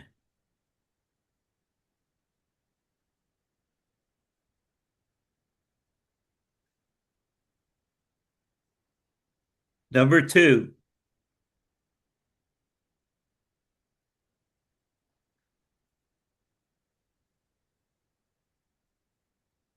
number 3,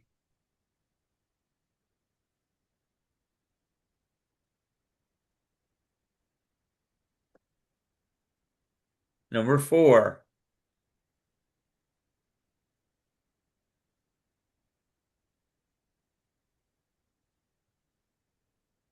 number 5,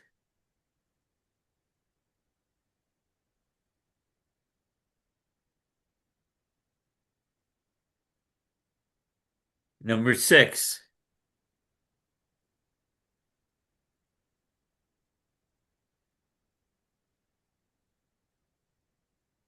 number 7,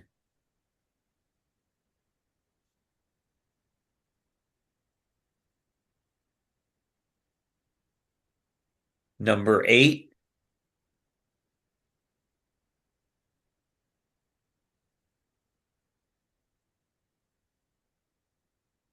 number 9.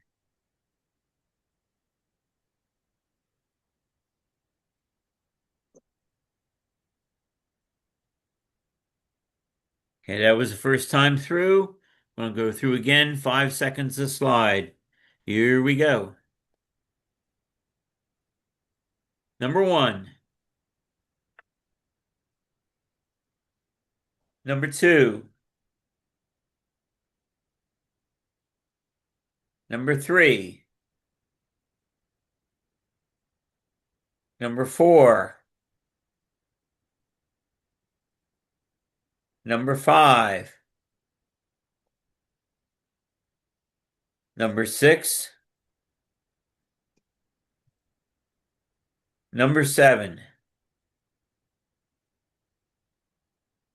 number 8, number 9.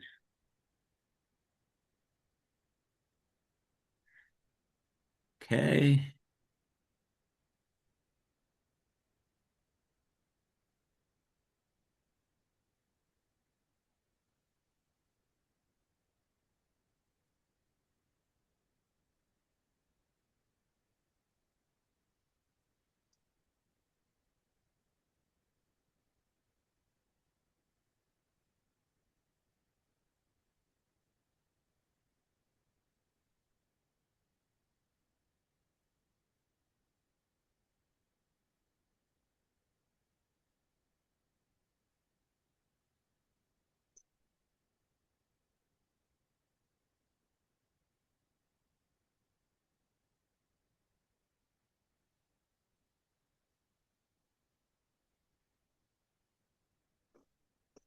Okay.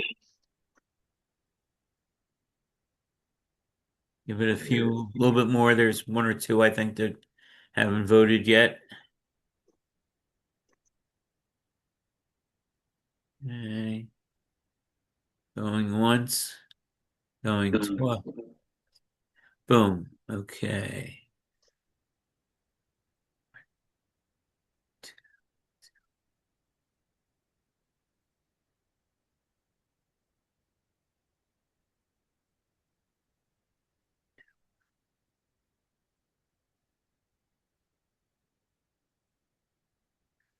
Okay.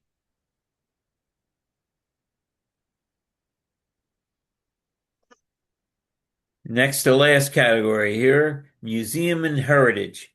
There are 8 entries. Here we go. Number 1.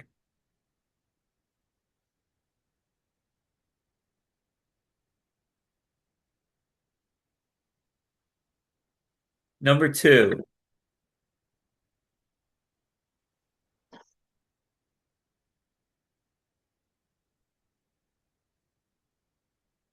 Number 3.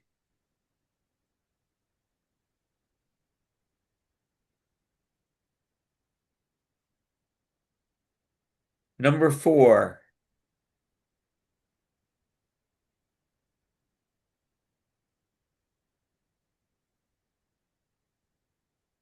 Number 5.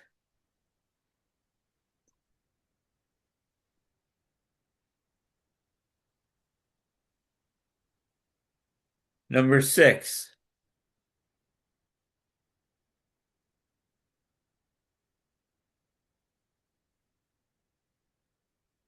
Number 7.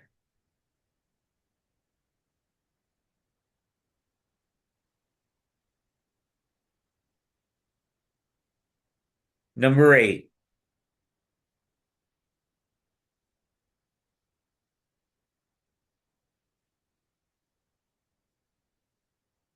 Okay, that was the first time through. We're going to go through again. 5 seconds a slide. Here we go. Number 1.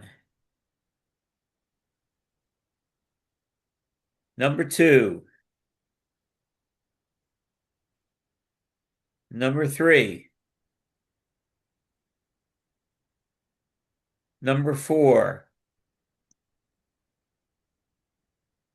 Number 5. Number 6. Number 7.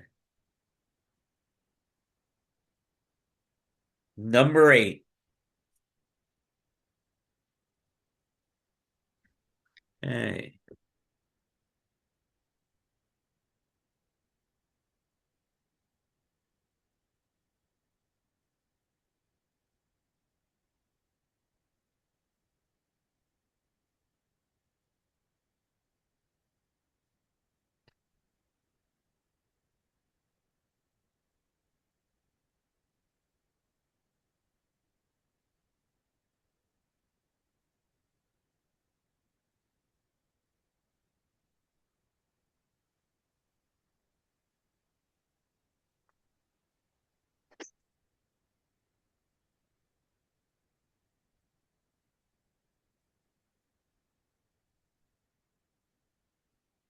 Okay. There's that one person that always comes in late. That mail-in ballot from California, right? Okay, there we go. All righty. Going once, going twice. Boom. Okay.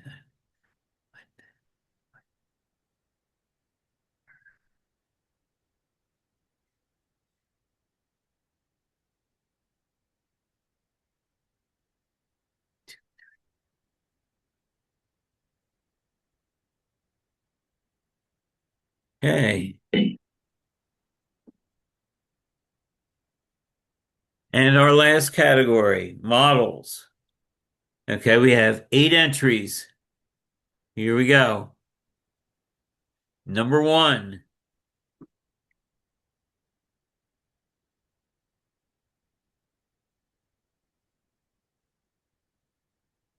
Number 2.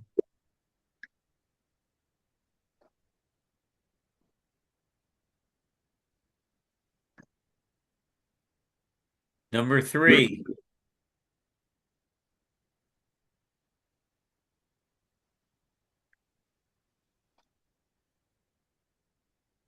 Number 4.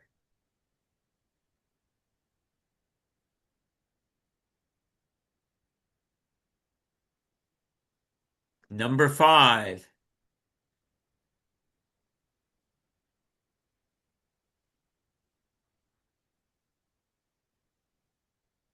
Number 6.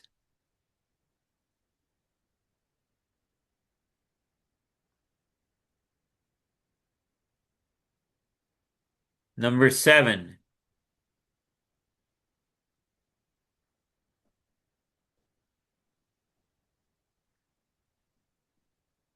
Number 8.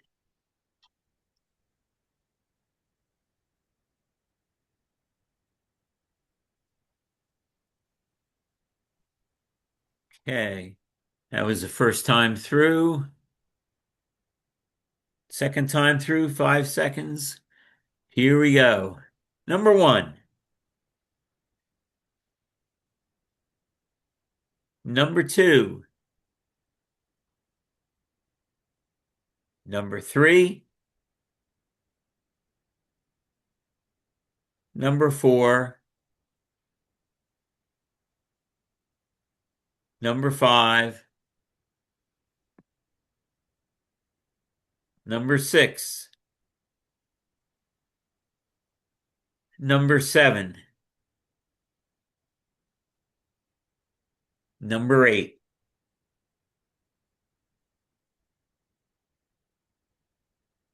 Okay, and it's time to vote one last time here. Here we go.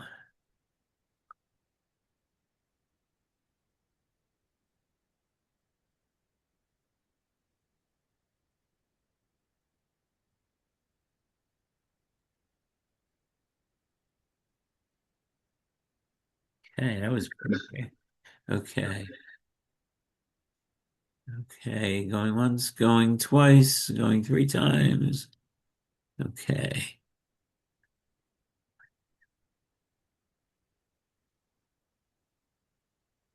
Six.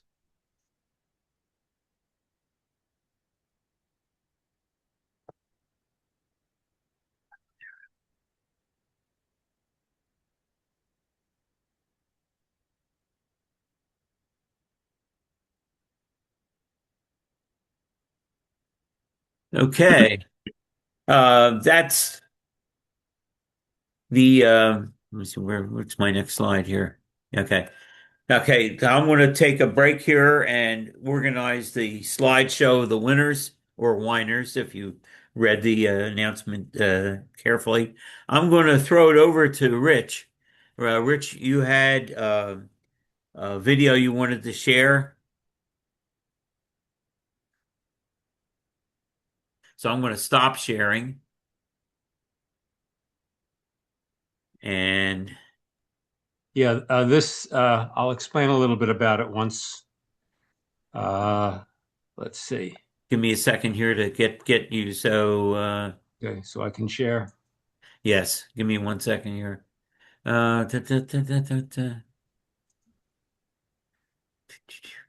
Okay, participants. Okay, that's it there. And participants can share screen. Another share, yes. Should be able to, right?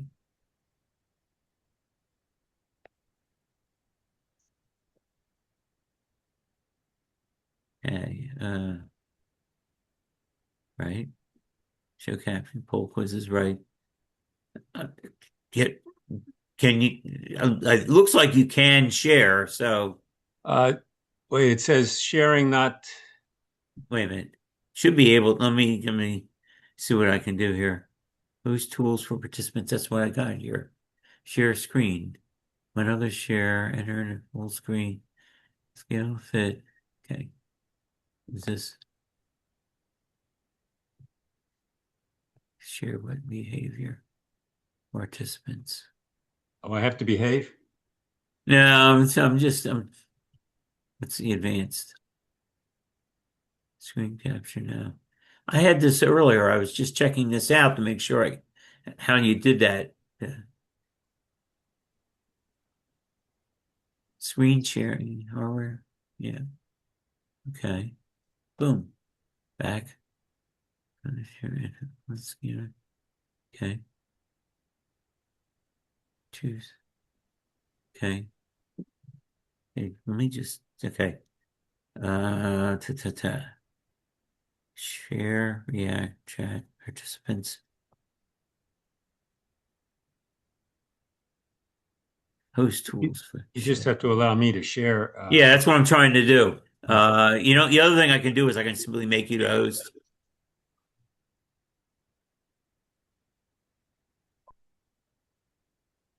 Uh, Transfer settings, record meeting info.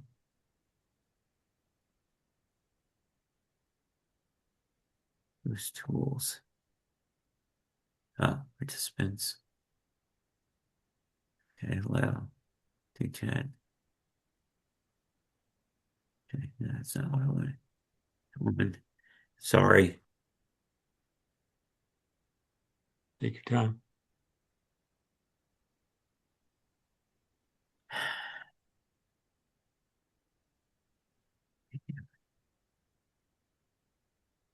Use tools. Log meeting.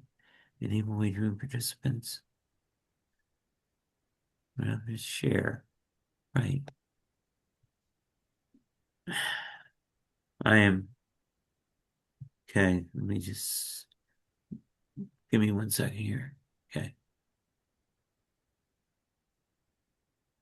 Okay.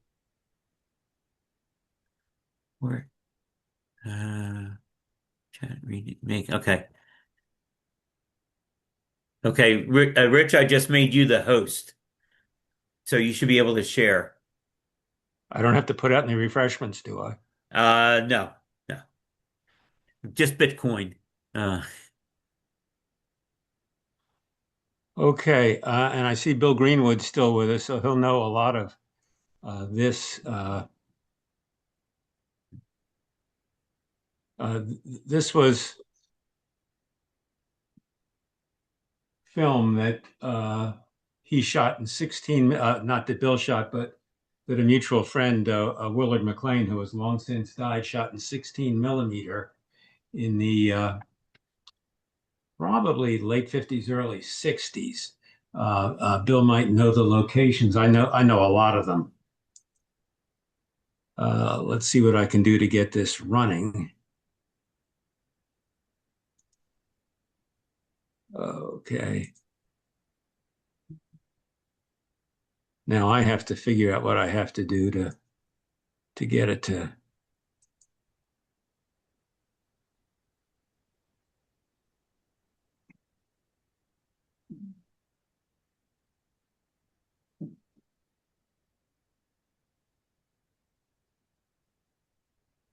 Okay. Now it's working. This is an outbound car to Ardmore, just past Lanark Junction, passing the Havertown post office. And this is approaching Manoa Road, isn't it, Bill? Oh, Uh, no, it's at past Brookline, right, between Brookline and Mill Road. right. I don't know exactly. And that's Haverford Junior High. That's correct. That's Mill Road. We Yeah. just crossed. Yeah. And that's at Ardmore Junction. I think that's the outbound track at Ardmore Junction.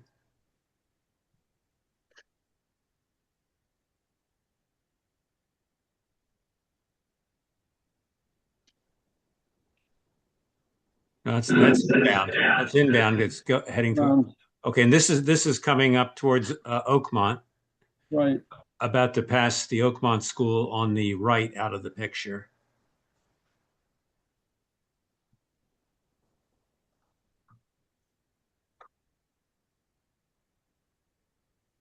Actually, the school's behind the photographer. Yeah, and this is also by the junior high, having passed Mill Road, approaching Haverford Junior High. That was their simplified paint scheme. That's high school station. Yeah.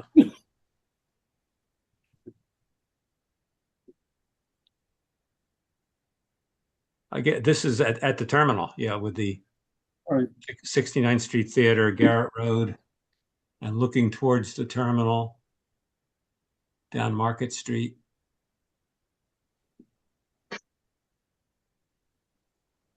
Not sure which stop this was. That may have been Beechwood Brookline where they seemed to lean, huh? Or Penfield, one of those. Yeah. I think Penfield. Okay. That's inbound at Penfield. Yeah.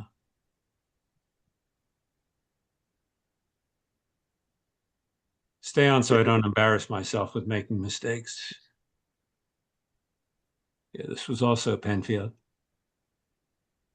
That's when all the fans were young and they'd see the snow and off they'd go rather than hibernate. And this is at the old temporary station that was a temporary station for what, almost 60 years? Yeah. Okay. Coming down West Garrett Road towards the terminal.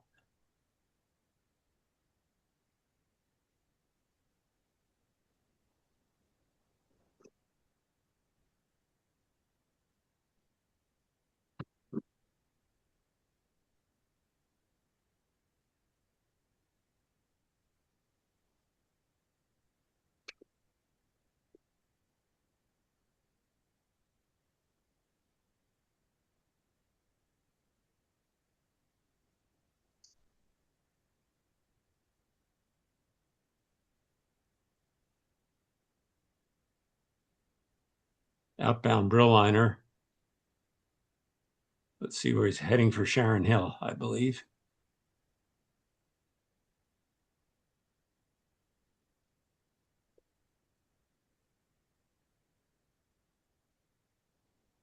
Had you seen these before, Bill? Had Will shown them I've to you? never seen this. Yeah.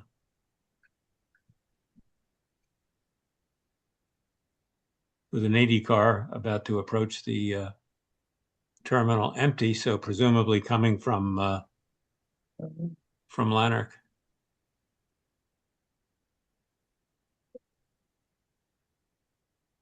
It's 4 and 6.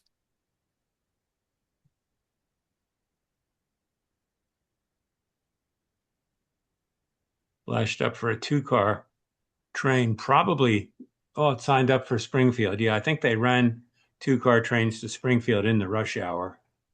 Here we go. And there's a sweeper coming down West Garrett Road. Paper number 4 out of Pittsburgh. Really? Oh.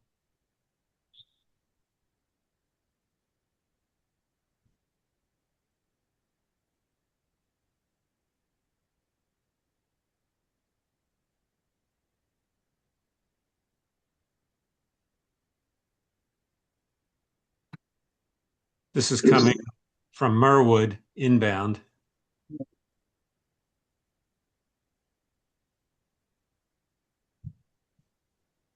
Approaching Oakmont.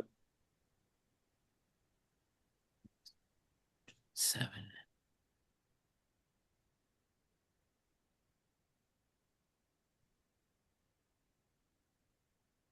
Outbound to Ardmore.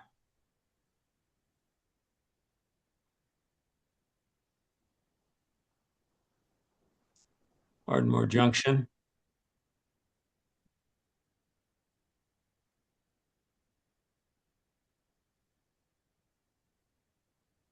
Inbound.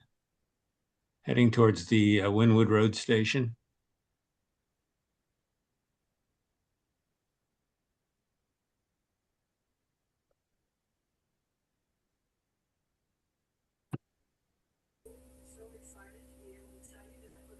Not sure. Okay.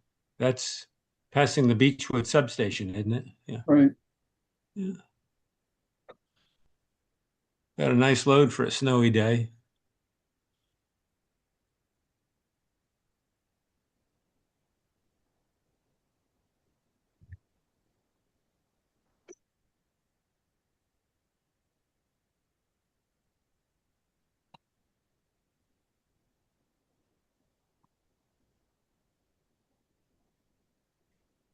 Is that the golf course between West Overbrook and Parkview?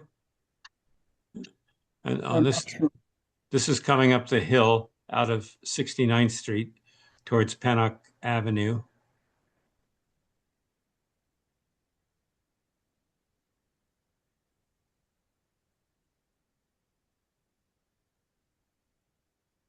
and at Highland Park.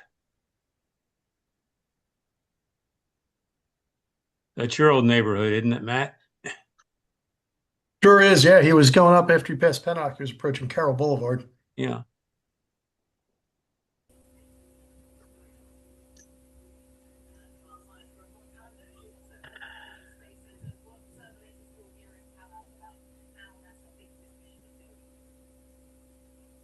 Heading towards Parkview.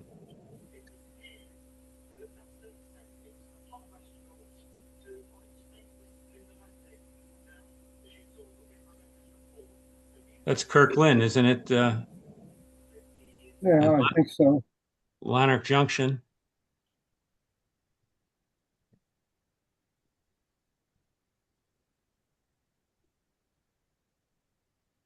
Maybe not Lanark Junction. No, this is approaching Kirkland, isn't it?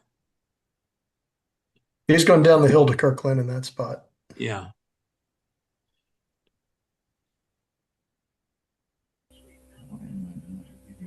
Looks like he was chasing it with a car and shooting film at the same time. I hope not. Not well.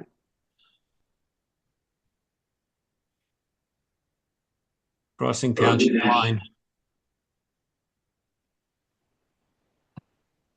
That's my curve right there. That was by your house, wasn't it? Yeah, right at the curb. Yeah. And that's Mercer Avenue stop. The next stop is Landillo, where Leonard School is. That was is that where you went to elementary school? Yeah, Okay. And this is at the junior high. that's a high school station. Yeah. Well, that was junior and senior high at the time. Okay. When I went there, it was just the junior high and approaching South Ardmore.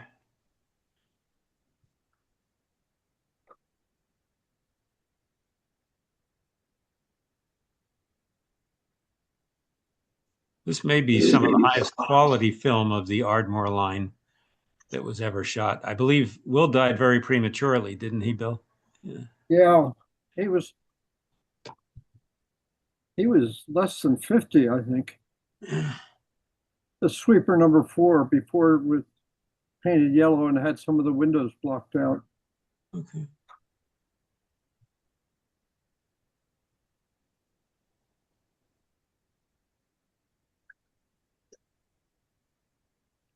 Brookline Boulevard. Yeah.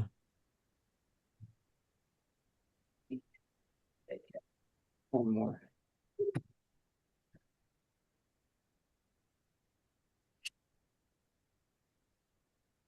That's approaching Brookline Boulevard, isn't it? The last one was Brookline Boulevard. Yeah. Or is this approaching Manoa Road? I'm not. No. Well, maybe. I don't know whether that's Mercer Avenue or not. Yeah.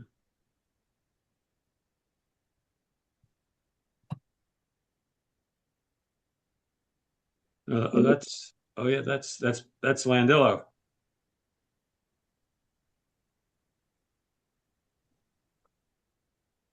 This was a Penn trip we ran. Was that an MPRA trip? Yeah. Yeah.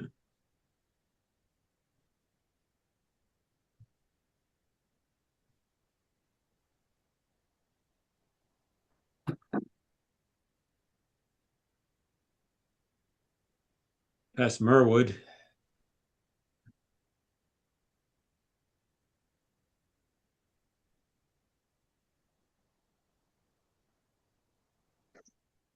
'59 and '68 were the first two center doors painted with the cream, and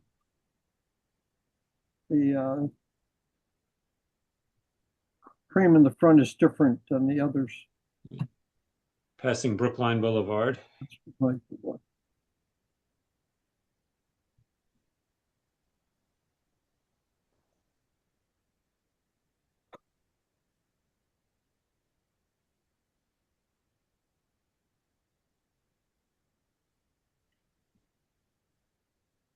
this Wilmot Avenue.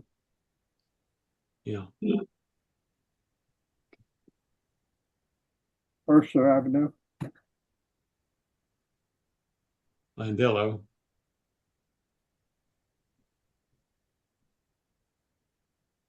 That's not, the school's now apartments.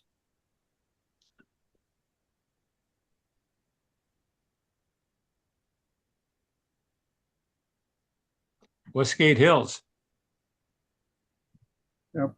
That's where the original station was. And Eagle Road. I never saw a car go through the switch there. Oh, they lost the pole too.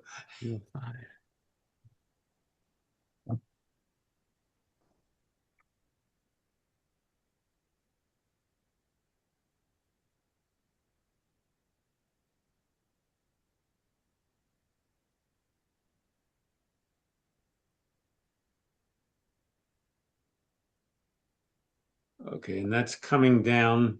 That's That's Kirkland. Westwood Park. Yes, yeah, approaching Lanark Junction and into the car house. You were in that crowd somewhere, I guess, huh? I was in the pictures, that's for sure. Yeah.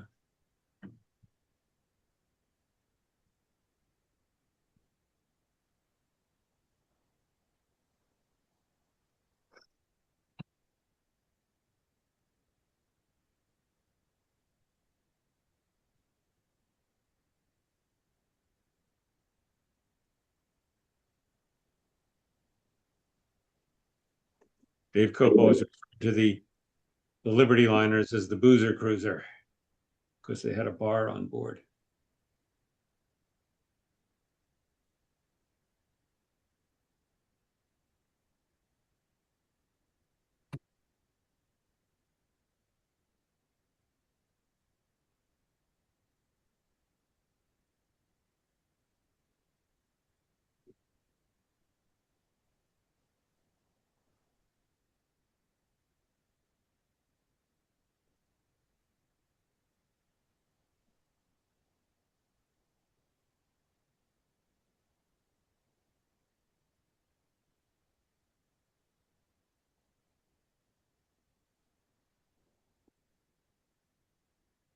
Great.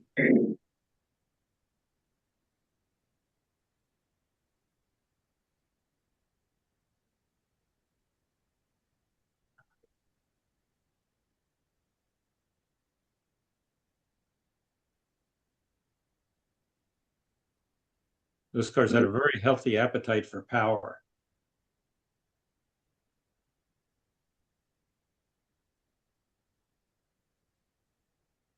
My goodness. Yeah, there was Andy.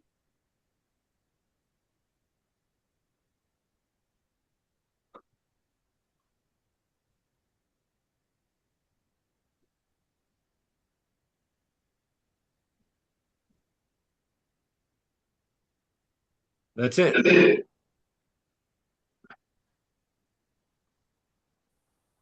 How do I make you the host again, Michael? Um, give me 1 second here. I'm just about done here.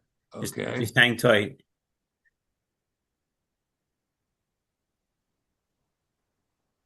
And Thanks for that video, Rich. Oh, glad you enjoyed it. How did you find that? Uh, I was given it by a friend from Chicago. Oh, wonderful. And that's all 16? Yeah, Yeah, fabulous stuff if you can find 16. yeah, And the did a great job on framing the subjects too. yeah. Bill, do you Rich, know how he got into how Willard got into 16? Probably could afford it. Oh, Rich, It yeah. was his father's stop program. sharing. Okay. You go up to the top of the screen, I believe.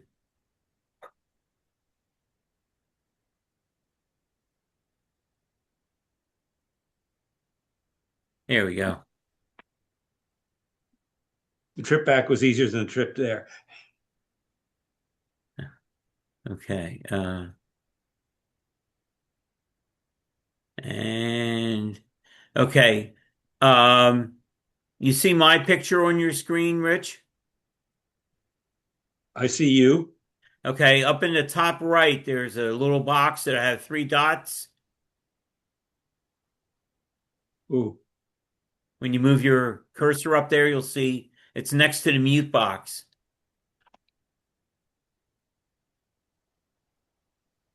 in my window. Or is it on the bottom that says more with three dots? more? Yeah, and What do I do? there should be an option that says make host. Uh,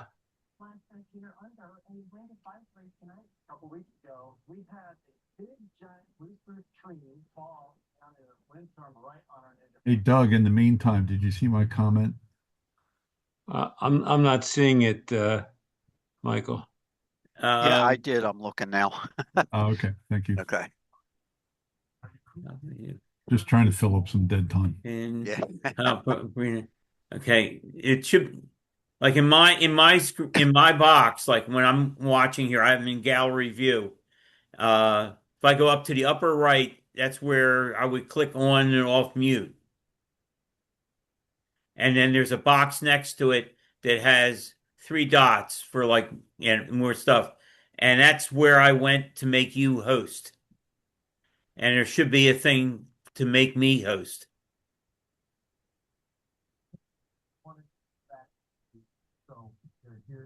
I think you're host right now.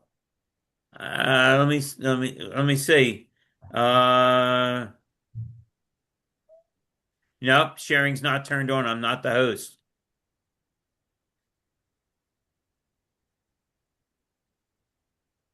Host tools for share. No. That's it should be in the window with my picture in it. Um, Yeah, there should be a little blue rectangle in the upper right-hand corner.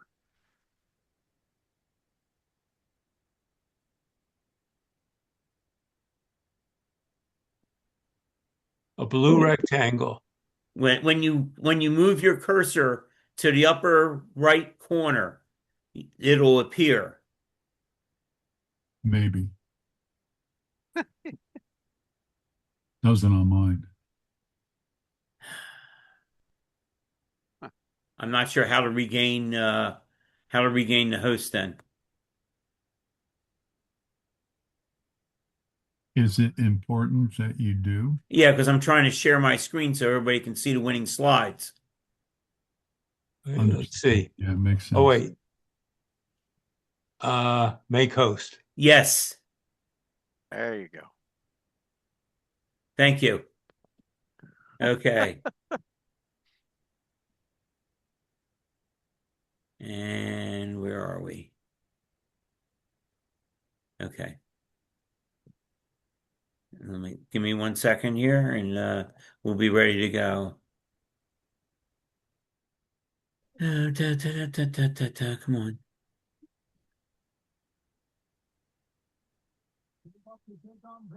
Uh, okay. And Zoom and share.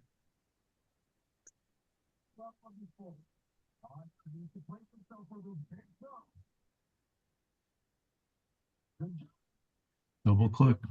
And the winners are. Oh. Okay, so here we are.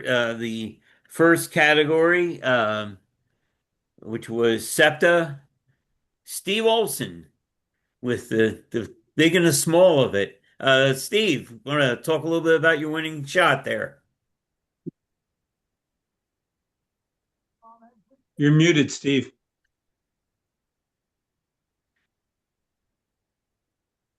Push the spacer bar.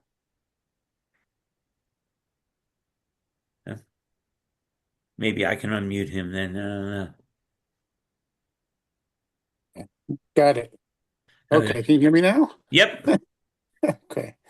All right, good. That was on the fan trip after the East Penn meeting, I should say, when we had in Allentown last year. Yeah, Really? So that I brought the model along. Actually, I brought the bus. I brought the bus along. That's the bus. My bus next to Yeah, the bus looks the strangely K car. familiar. Yeah. Yeah. And, So yeah, that's my bus, and I brought the model, hoping I would get a chance to do just this at one of the spots. So Bill Monahan helped me out there, arrange that, so we could get a picture of the model with the real car. So yeah, and we took a few different shots. That was the best one of them. which loop is that? Is that the Mount Moriah loop or? Yeah, that's Mount Moriah. Yeah, yeah. We Okay, actually had three buses in the middle of the loop. Yeah, mine and two other buses came along. cool. Yeah. Very neat. Well, Very congratulations. neat. Nice shot. Thank, thank you. Okay, and our next category, which is Precepta, is Harry Pinsker. Harry, you want to talk a little bit about this shot? Yeah. This was when I was 15 years old, believe it or Wow. not. We're at Ninth and Main in Derby, Hmm. and that used to control. There was a police officer in that booth, Derby cop, Okay. and he used to control the traffic light. Yeah, And that building there is, of course, long gone. So car is inbound. So we're right at the corner there at Ninth and Main in Derby. okay. Neat. That's it. That's a really neat shot. I was wondering about that building, if that was, the The red police. building, yeah, that's long Yeah. gone. Yeah, There's another building there, a low building. there's some interesting detail there with underneath the lights. There are little spikes sticking out, and it almost looks like there's printing on the lens of that street, the traffic light. So, I like to look at all the little details in the background and And then other things that long after the subject is not interesting anymore. It's all the background detail that makes these pictures so valuable. But congratulations, very nice shot. thank you. Okay, the next category is other contemporary. And Harry, you're up again. This could be Toronto. Oh, yes, we're in Toronto. I think this was around, I'm trying to remember, it was 2015. They were just starting to get these new cars, Canadian cars. It looks like it's still running on pole. Yeah. I understand now most of them have converted over. We're at the corner of Roncesvalles and Queen Street, looking towards downtown, and they were just starting to run the cars. One of the interesting things Quite I'm busy. noticing and it's once again, beautiful shot of the car, is how green the overhead looks. I mean, I know, yes, it's copper and stuff like that, but it seems like what most other pictures, you don't seem to notice the green as much as it shows up in this photograph. Uh, it just, Yeah, I see. Yeah, well, you'll notice it more now. It's been converted over to catenary. yeah. I mean, yeah, that looks like the color I used to see of the Pennsylvania catenary down at Tacony Station. So yeah, but very nice shot. You got CLRV Thank and you. then the new car right next to it. Thank So you. nice. Okay, our pre 70 76 category D. Um, Harry, you tied with yourself. Oh, I Um, see. Okay. so now this is backing out. Yeah, well, what they did was this was 11th and Market, and it was you could wire a car here and send it back out. That's why they had poles at both ends. Yeah, I see it, and I'm not sure if that's somebody crossing the street or somebody guiding the motorman there, standing in the street behind the car. Somebody crossing the street. Yeah, He did it pretty much on his own. He did all the work on his own. Actually, if you look close towards the rear, you can see the motorman. yeah, I see him there because they had a backup controller in the back of the car. Yeah. Oh yeah. I wasn't These sure. were the cars. These were the cars they got from St. Louis, Okay. 1700s. Some of the cars, I remember they just didn't have a rear controller. You just had a hood switch and you set the controller in the front of the car and reversing in the first point, and then go back there and just keep opening and closing the hood switch. Huh.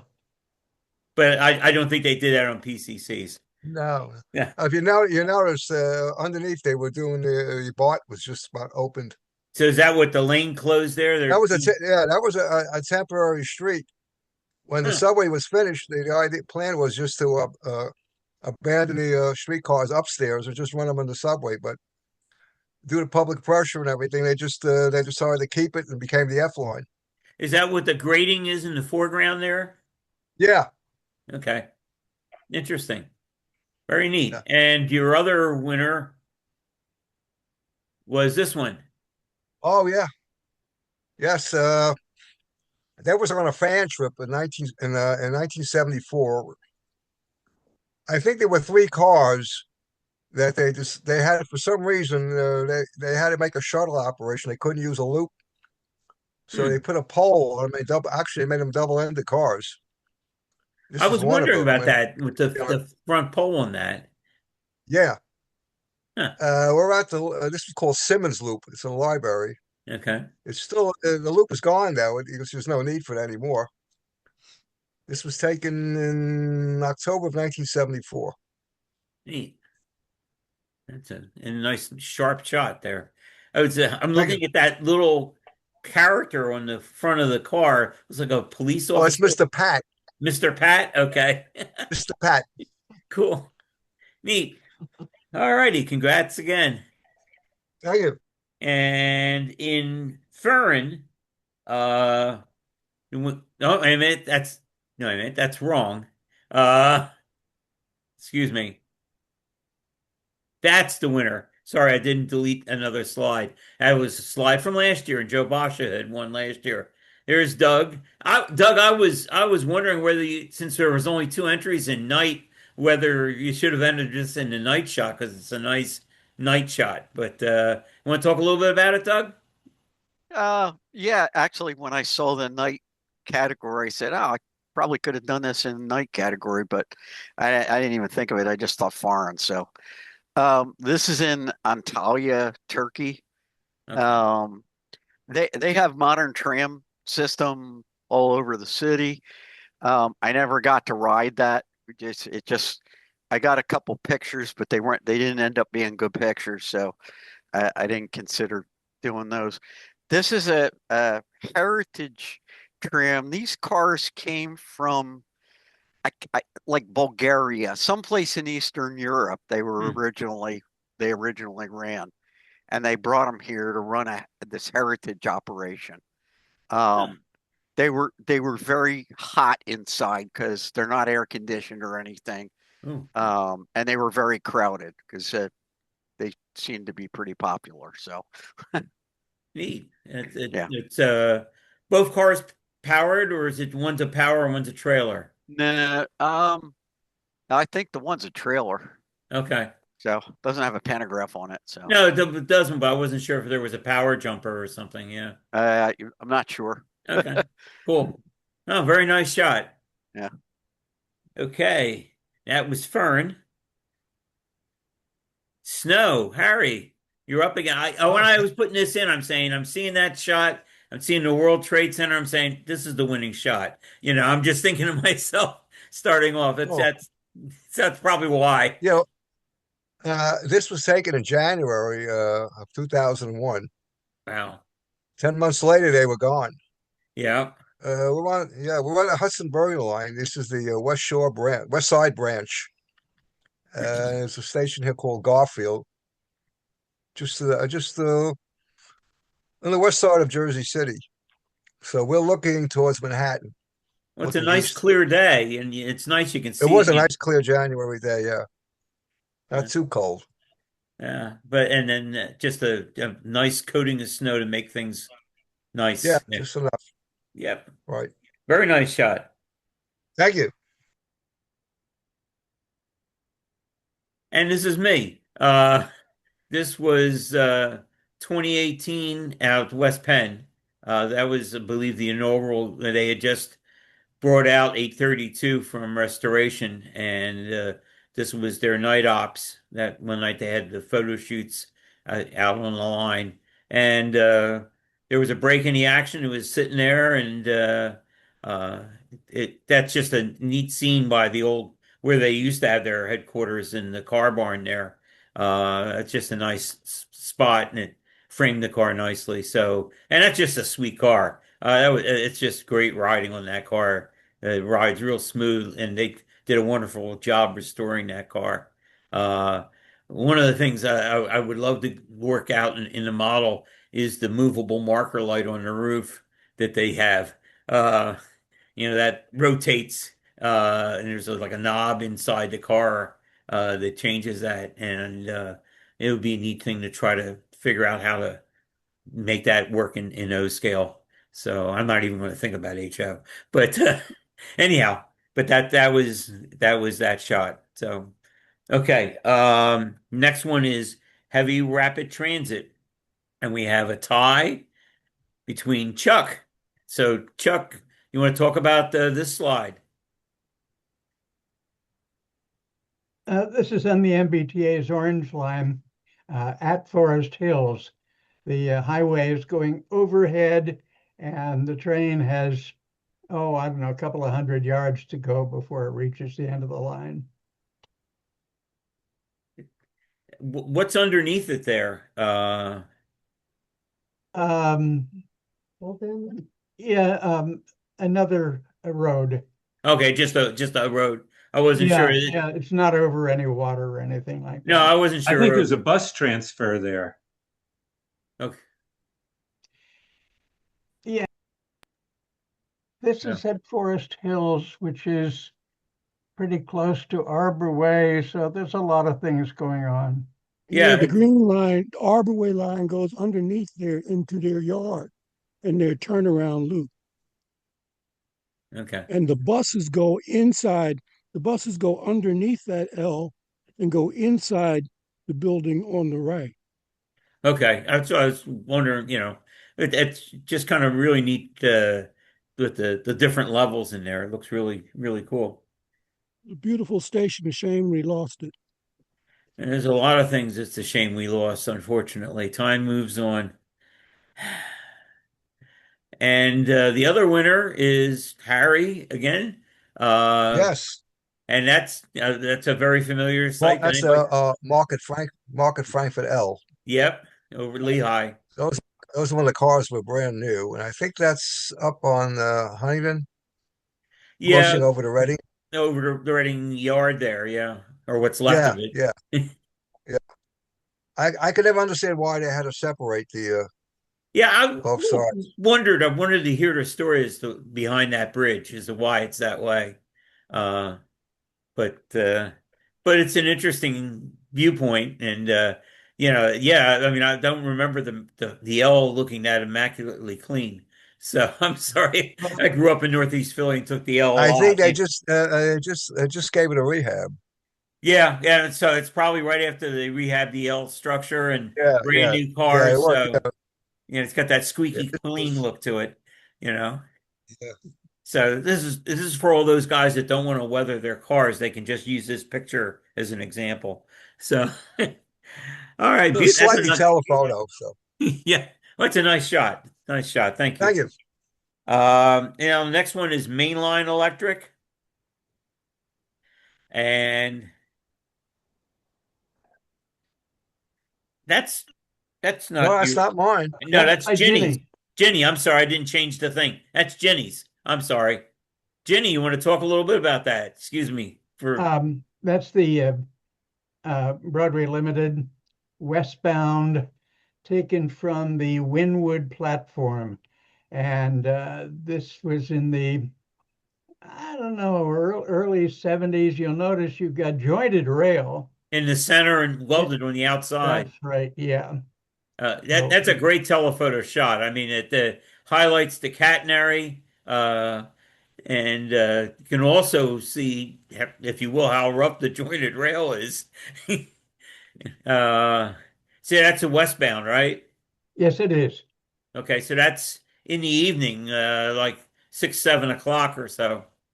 Yeah, I don't have the date of it, but No, but judging that's by about the when it went foliage, I'd west. say it's summertime. Yeah.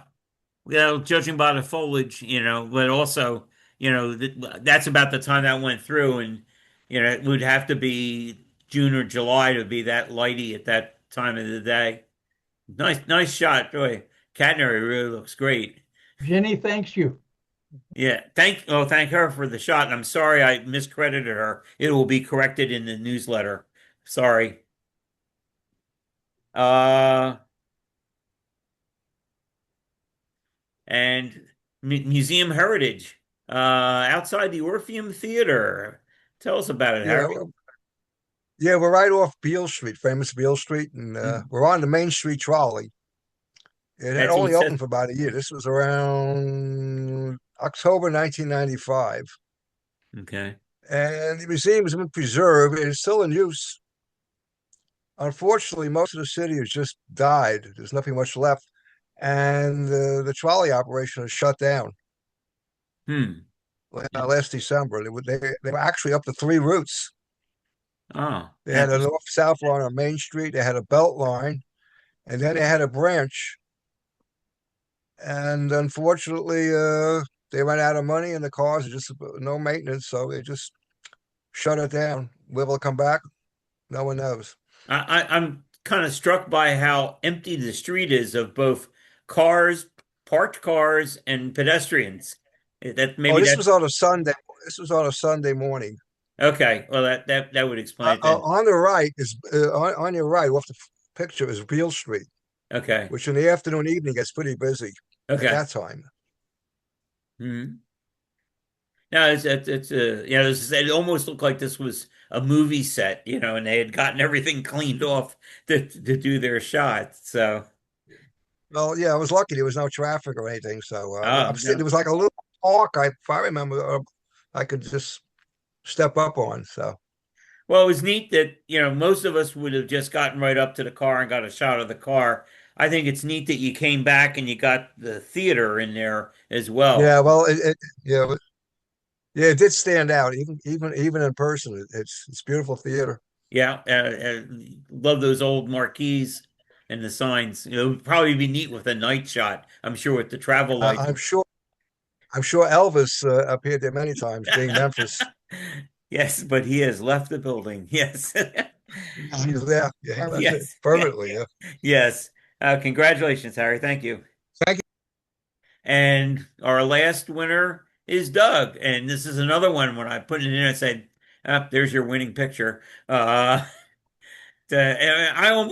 looked at this, I almost thought you put pictures inside the car. Uh, those passengers don't look anything like the typical passengers I buy on eBay and stick in my car. How you doing, Doug? Okay. Yeah, they're actually 3D printed, uh, real people scanned by Model U, which is out of the UK. Okay. And they have a full body scanner booth that they put people in. They dress them up in costumes, and they have stuff from every era. It's mostly European, but passengers are passengers. So, and they do have some North American stuff, although a lot of it's oriented towards, diesel train crews and, engineers and stuff like that. So, Yeah. yeah, this was just a shot I took after I finished putting DCC and markers and lights and all in this and people in the car. So, Well, the interior lighting looks very nice. It's just the right amount. Sometimes it's too bright or too dim, and that looks pretty spot on. And Now I was interested when you're talking about the scan because I had heard also that there are people that do it from photographs as well. Uh, yeah, yeah. I'm looking for that because on my layout, I want to put one of my uh, businesses is I want Peg's Fabrics and Crafts because Peg, Yeah. that's when I met her. She worked in a fabric store and whatnot. And I've got lots of pictures of Peg. I was just wondering if I could get a no scale Peg and put her in the store and see if any of like her sisters or my kids recognize their mom in the building. Well, So I think in this country, I think Mini Prints does some of this. okay, I'll have to look that up. They'll scan people, but I don't know about doing photograph, then you're talking like doing it with AI, which is also Gary. I know Gary Rain has done that. Okay. I'll have to talk to him. Yeah, because he might be able to guide you. Yeah, I mean, it was just, a wild ass idea, which is how most of my ideas start and are classified. But no, that's an excellent shot. It's funny, people should do that more with their layouts. You really see your layout when you do a picture like this, and you think you've got it detailed nicely and whatnot until you take a picture and you go, that looks tacky, or something like that. But What's everything that thing there. doing there?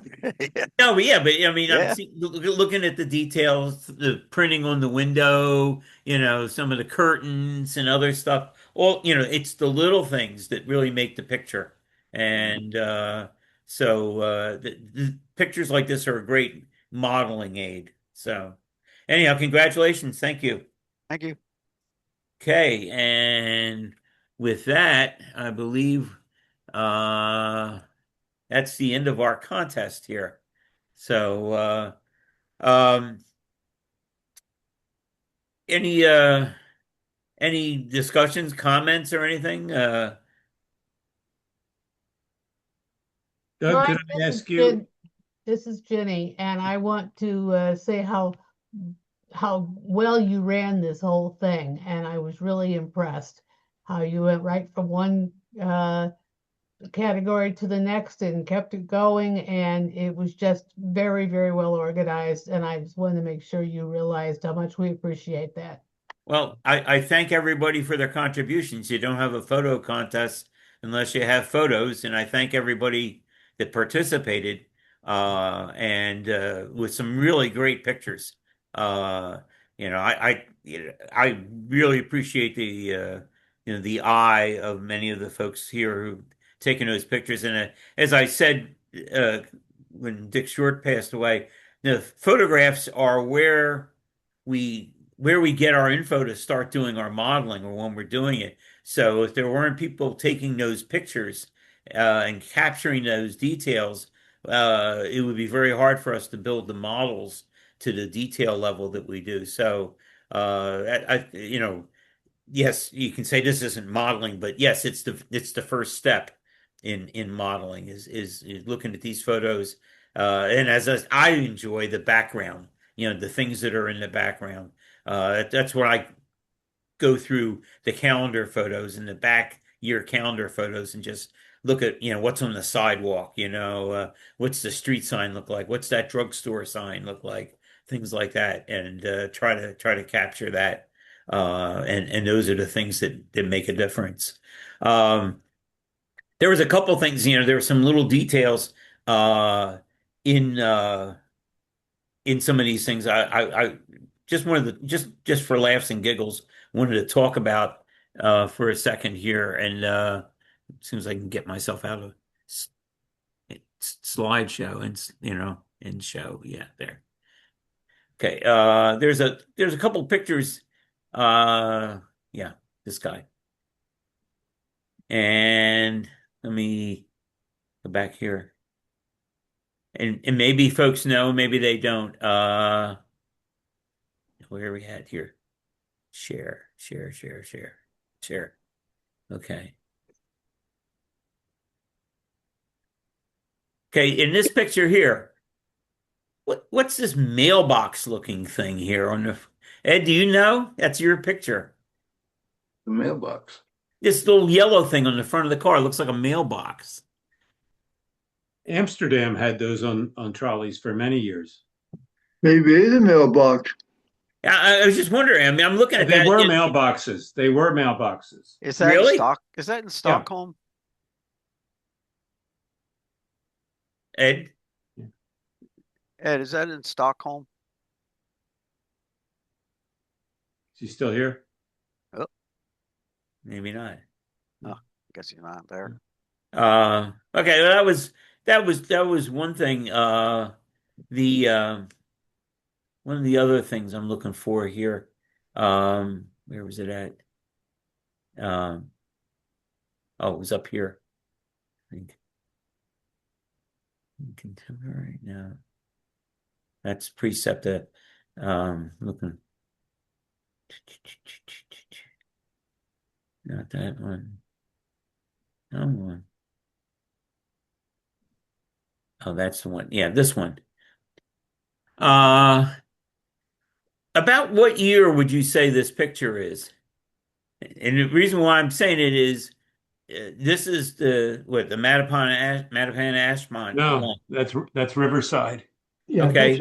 this is It the Riverside line, formerly a New York Central branch out to okay. Riverside. That might explain some of it then, because I'm wondering about the welded We're rail being there. When was um, the welded rail installed? well, they did a major restoration of rail in the mid 70s, so I don't think this is the 1959 rail. Yeah, Um, well, it wouldn't be a welded rail from 59.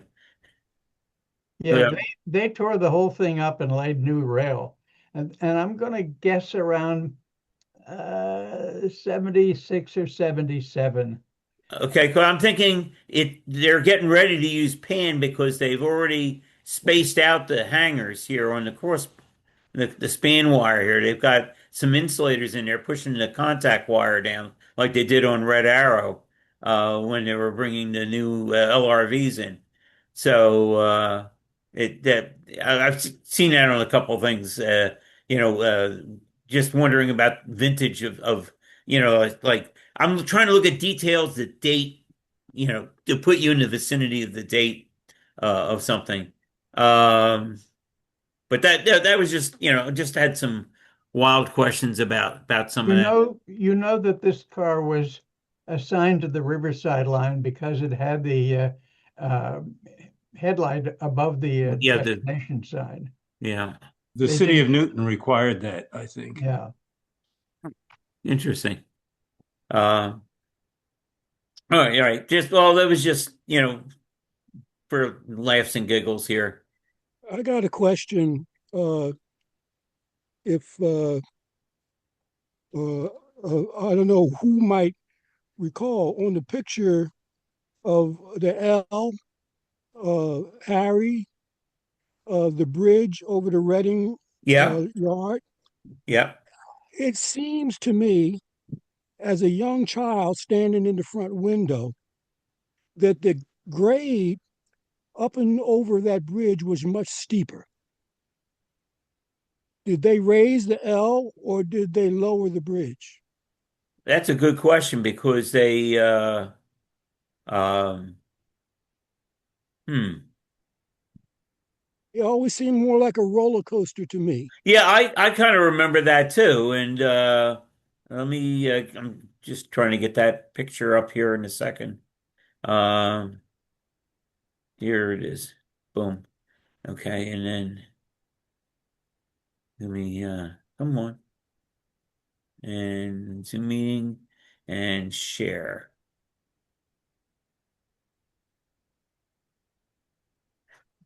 Yeah, that looks almost level. Yeah, So maybe when they redid the L, maybe they eased the grade. Yeah, because I always remember it being like an up and over. Yeah. yeah, Uh, yeah, and that bridge was never that clean either. right. But that probably had a lot to do with going over a railroad too. Uh, but no, you bring up an interesting point because they've done a lot. Well, just look at the Frankfurt and Bridge, Bridge and Pratt. They straightened the thing out. They realigned the whole terminal at Bridge and Pratt. Right. So I mean, they're going to do that. If you're taking all the supports out, although the thing there is you're right. You're not too far from the station. I guess the question is they could only really realign it between the station and the bridge. They weren't going to raise the station because the station's attached to buildings. Right. Uh, so unless they were, I don't think they could do all that. But Can, the structure can, between the station and the bridge maybe can could you be. guys hear me? Yep. Yeah, so when they rebuilt the L, they beefed the superstructure up. So, at Lehigh Avenue, there's that big arch, right? There's a big Right. arch that spans over Lehigh Avenue. Yes. Right. So they beefed the superstructure up with extra beams to hold the concrete roadbed. Okay. So that's, I think, is what you're seeing is then when they beefed that up, everything became a little bit less steeper. Yeah. But I'm thinking Okay. it, but the one thing they really couldn't adjust much was at the stations because you'd have to put a whole new station in. Well, Otherwise, because they you were can see attached. in the picture the station in the, I guess, in the background. That's the overpass. So it's steeper on one side than it is on the other. Yeah, it does. Okay. Yeah, I Yeah. see that way Yeah. down there. Yeah. I can see that. Yeah, it like seems like it stays higher here. And I think that's on the other side Yeah. of Lehigh Avenue, isn't it? Yes, I Yeah. think so. Yeah, so the Lehigh Avenue arch got beefed up because it's pretty flimsy. If you look at some of the old photos, Hmm. um, you see the structure and the roadbed they used to have there is pretty flimsy compared to what they had to hold up with the new superstructure. Hmm. Harry Galforth's book says it was made for stability. It was separated that way. And Was it that was, why the bridge was separated? yeah, and it was made to avoid some curving streetcar tracks. This book. Huh. Yeah, that's the one that actually has some of the original photos of that arch Okay. there. And I think actually because that bridge over the yard is so long, they could not do it in double track. Because Yeah. you got to remember to actually have a bridge that big, Yes. you would need to have abutments for it. Yeah, and they weren't going to move track in the Reading Right. Yard for an abutment. Yeah, you can't make abutments in midair. No. So No, that's another reason why you had to separate it out like that. yeah, had to make two spans and make huge columns for it. Right. Interesting. So once again, it's another reason why these photos, beyond just the aesthetics, there's all that detail in there, and you learn the backstory behind all this. Yeah, actually that book that Dick had there is a pretty good book. Talks about a lot of the different uh, problems they had constructing the L. Interesting. Uh, yeah. Is there a discussion in there of uh, why they changed from like a span construction to a center beam, center of Oh, support? you mean like On up that bridge? near Arid? Yeah, he said to Yeah, avoid like up Yeah, the north end between yeah, Mark. yeah. They talk about that in the book because it lets more light in. Then I guess they learned a lesson when they built the market L out to Yeah. 69th Street.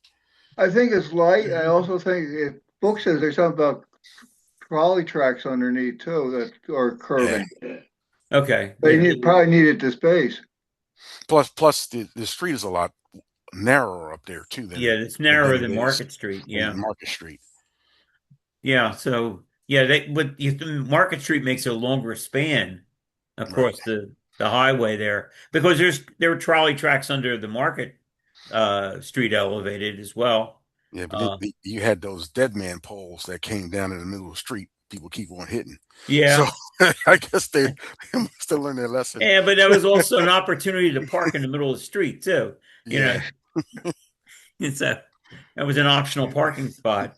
So no, it was oh no, okay, it's very interesting. Any other comments or discussions? And Mike, if you don't mind, could you bring up the picture I sent of the Lancaster Bernie? I think it was in the heritage section. Yes, give me 1 second. Sure. Just get that queued up here. Um,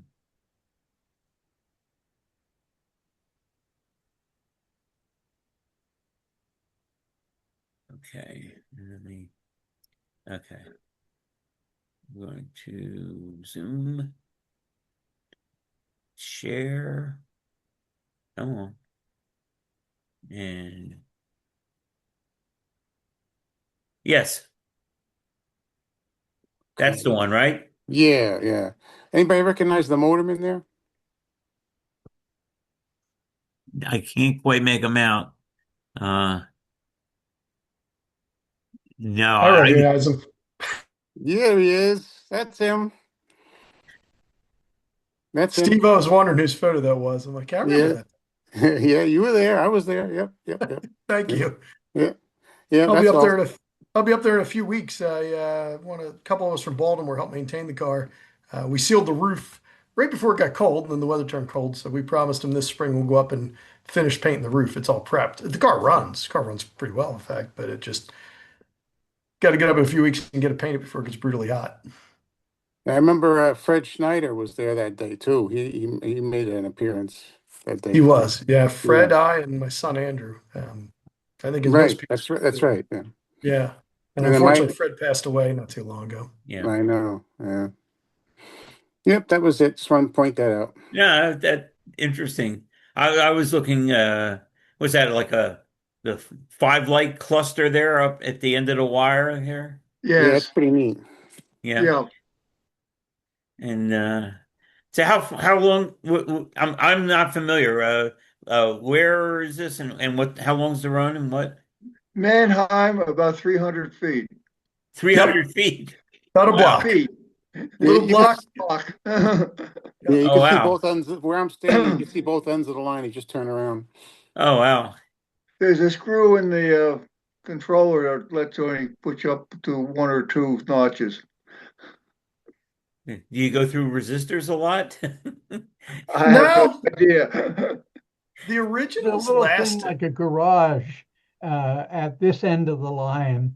It doesn't look like a car barn. It's just a garage. All you need to hold a Bernie. Yeah.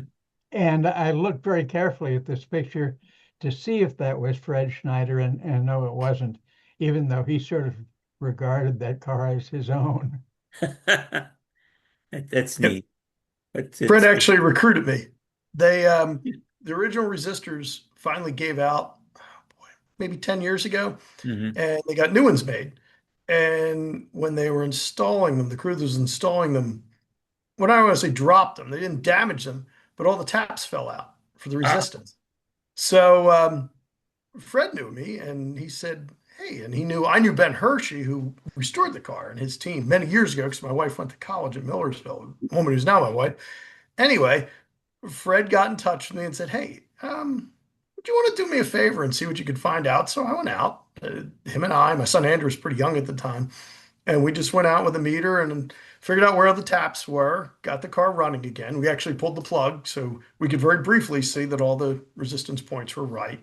Mhm. Um, and then over time, Fred recruited me and some others. He's like, "You got a crew of people. Can you help, maintain the car?" Mhm. So I do that. I go out a couple times a year, help the Historical Society with car maintenance. I wrote their training manual.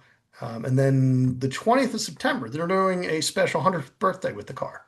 Neat. So, and if you go, it's a short ride. I mean, it's about 300 feet, world's smallest car barn. This Yeah. The station is magnificent. The Mannheim station, it's 210 South Charlotte Street in Mannheim. The station is absolutely beautifully restored, really beautifully Neat. restored. And they have a model railroad club next door in a neat little building. So it's a nice afternoon. It really is. Nice. It's a small world thing. It's all the connections here I'm hearing between different folks. Um that's really cool.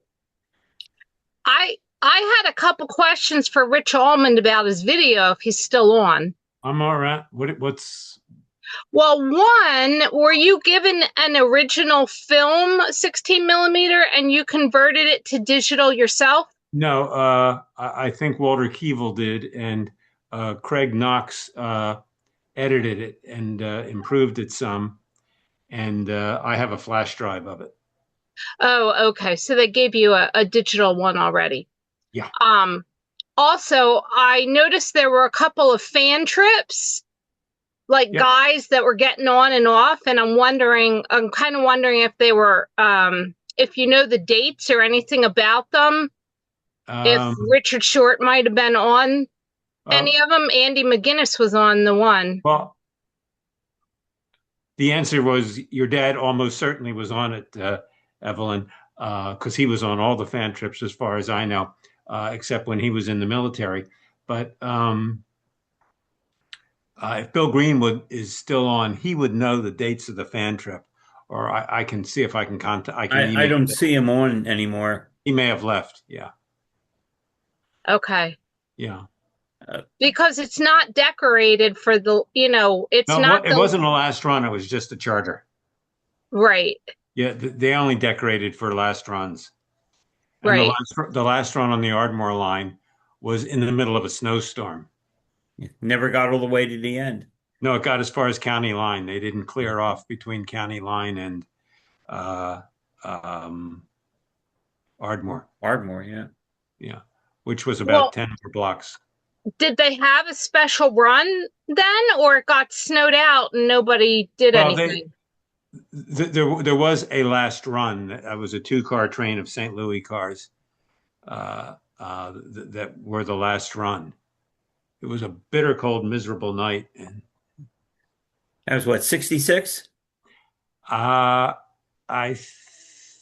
66 or 67. I'd have to look it up. Yeah.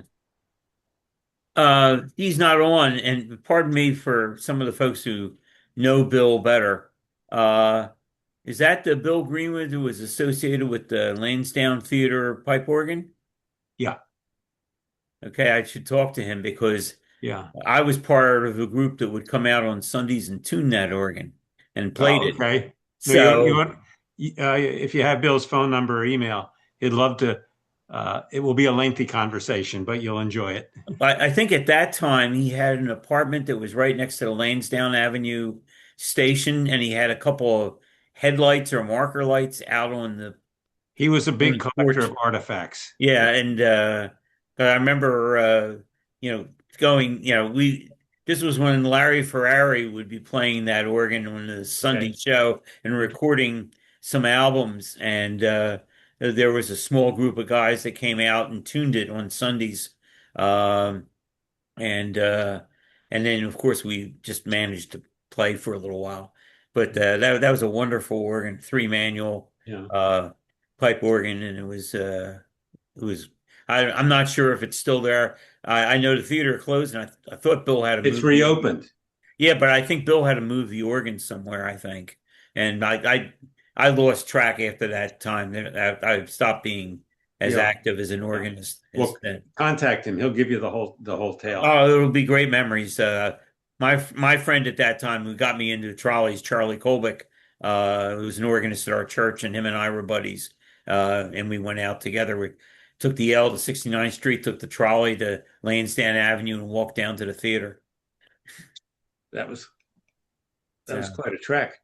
yeah, but if you wanted to do it, I mean, here's your opportunity to play a real theater organ, and there's just nothing like it. Electronic organs just don't sound anything like a real pipe organ. Amen to that.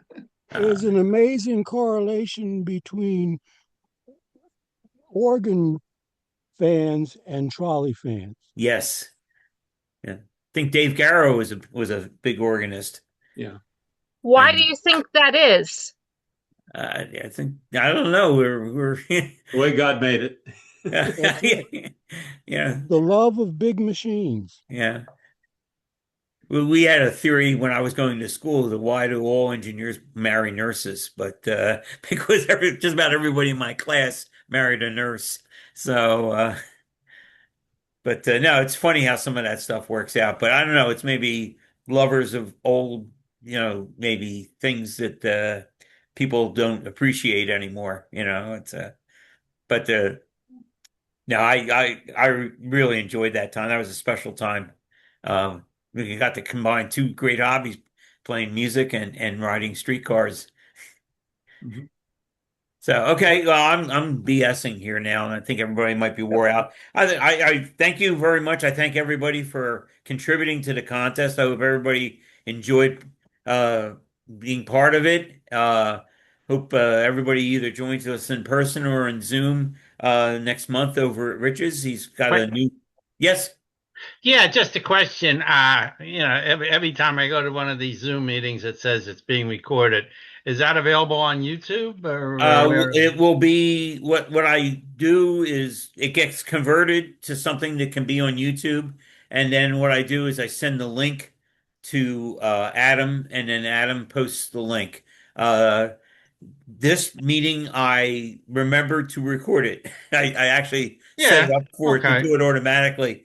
Several of the meetings I have forgotten, which is why there are not a lot of recordings out there. So, So I but just go on to YouTube and look for East Penn and then see yeah, you can whatever I do see. that, or as I said, there's where you go onto the where the pictures are on the East Penn webpage, and there are links posted there. That's what I'll be doing is after this converts, I'll send that link to Adam, and he'll add that to the webpage. If you click on that, it'll take you to the YouTube. Okay. Thank you very much. Could I make a request about those coming to, I hope as Yeah, many. you want people to let you know whether you're coming or not, so you can get a head count. Yeah, so I know how much to get in the way of refreshments.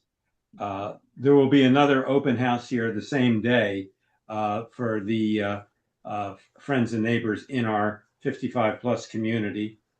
It will be the second Saturday in May, not the first, because the first Saturday in May is my high school reunion. Well, are you like sanitizing the place after East Penn's there before your neighbors come in or anything like that? So No, you you'll don't be there at the inspect same them. time with them. So I hope they're on their good behavior for you all. Now, I encourage when I host here for my neighbors to come in, just like in November when I'm open for the Model Railroad open house. I put signs out at Halloween encouraging them to come.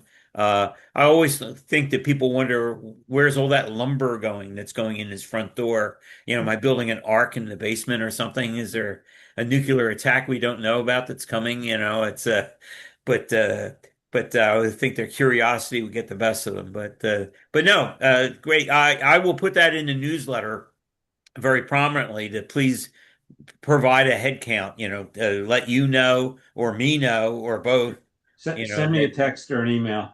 Yeah, just so and I appreciate that because I've had situations both ways where I've run a bit shy of stuff because I had a good turnout, which is always the nice thing, or I have a bunch of stuff left over, which twist my arm, I got to eat all those pretzel nuggets. Oh, geez, so but no, so I'm looking forward. Rich has a nice new layout there, and I'm hoping to stop over next week, Rich, to Okay. take a look. You wanted me to put some eyes on your overhead, so hope to do that next week. I'm hosting Easter this weekend, so I've been trying to remove the workshop that my living room had become and turn it into something that of my family can habitate. So Yeah.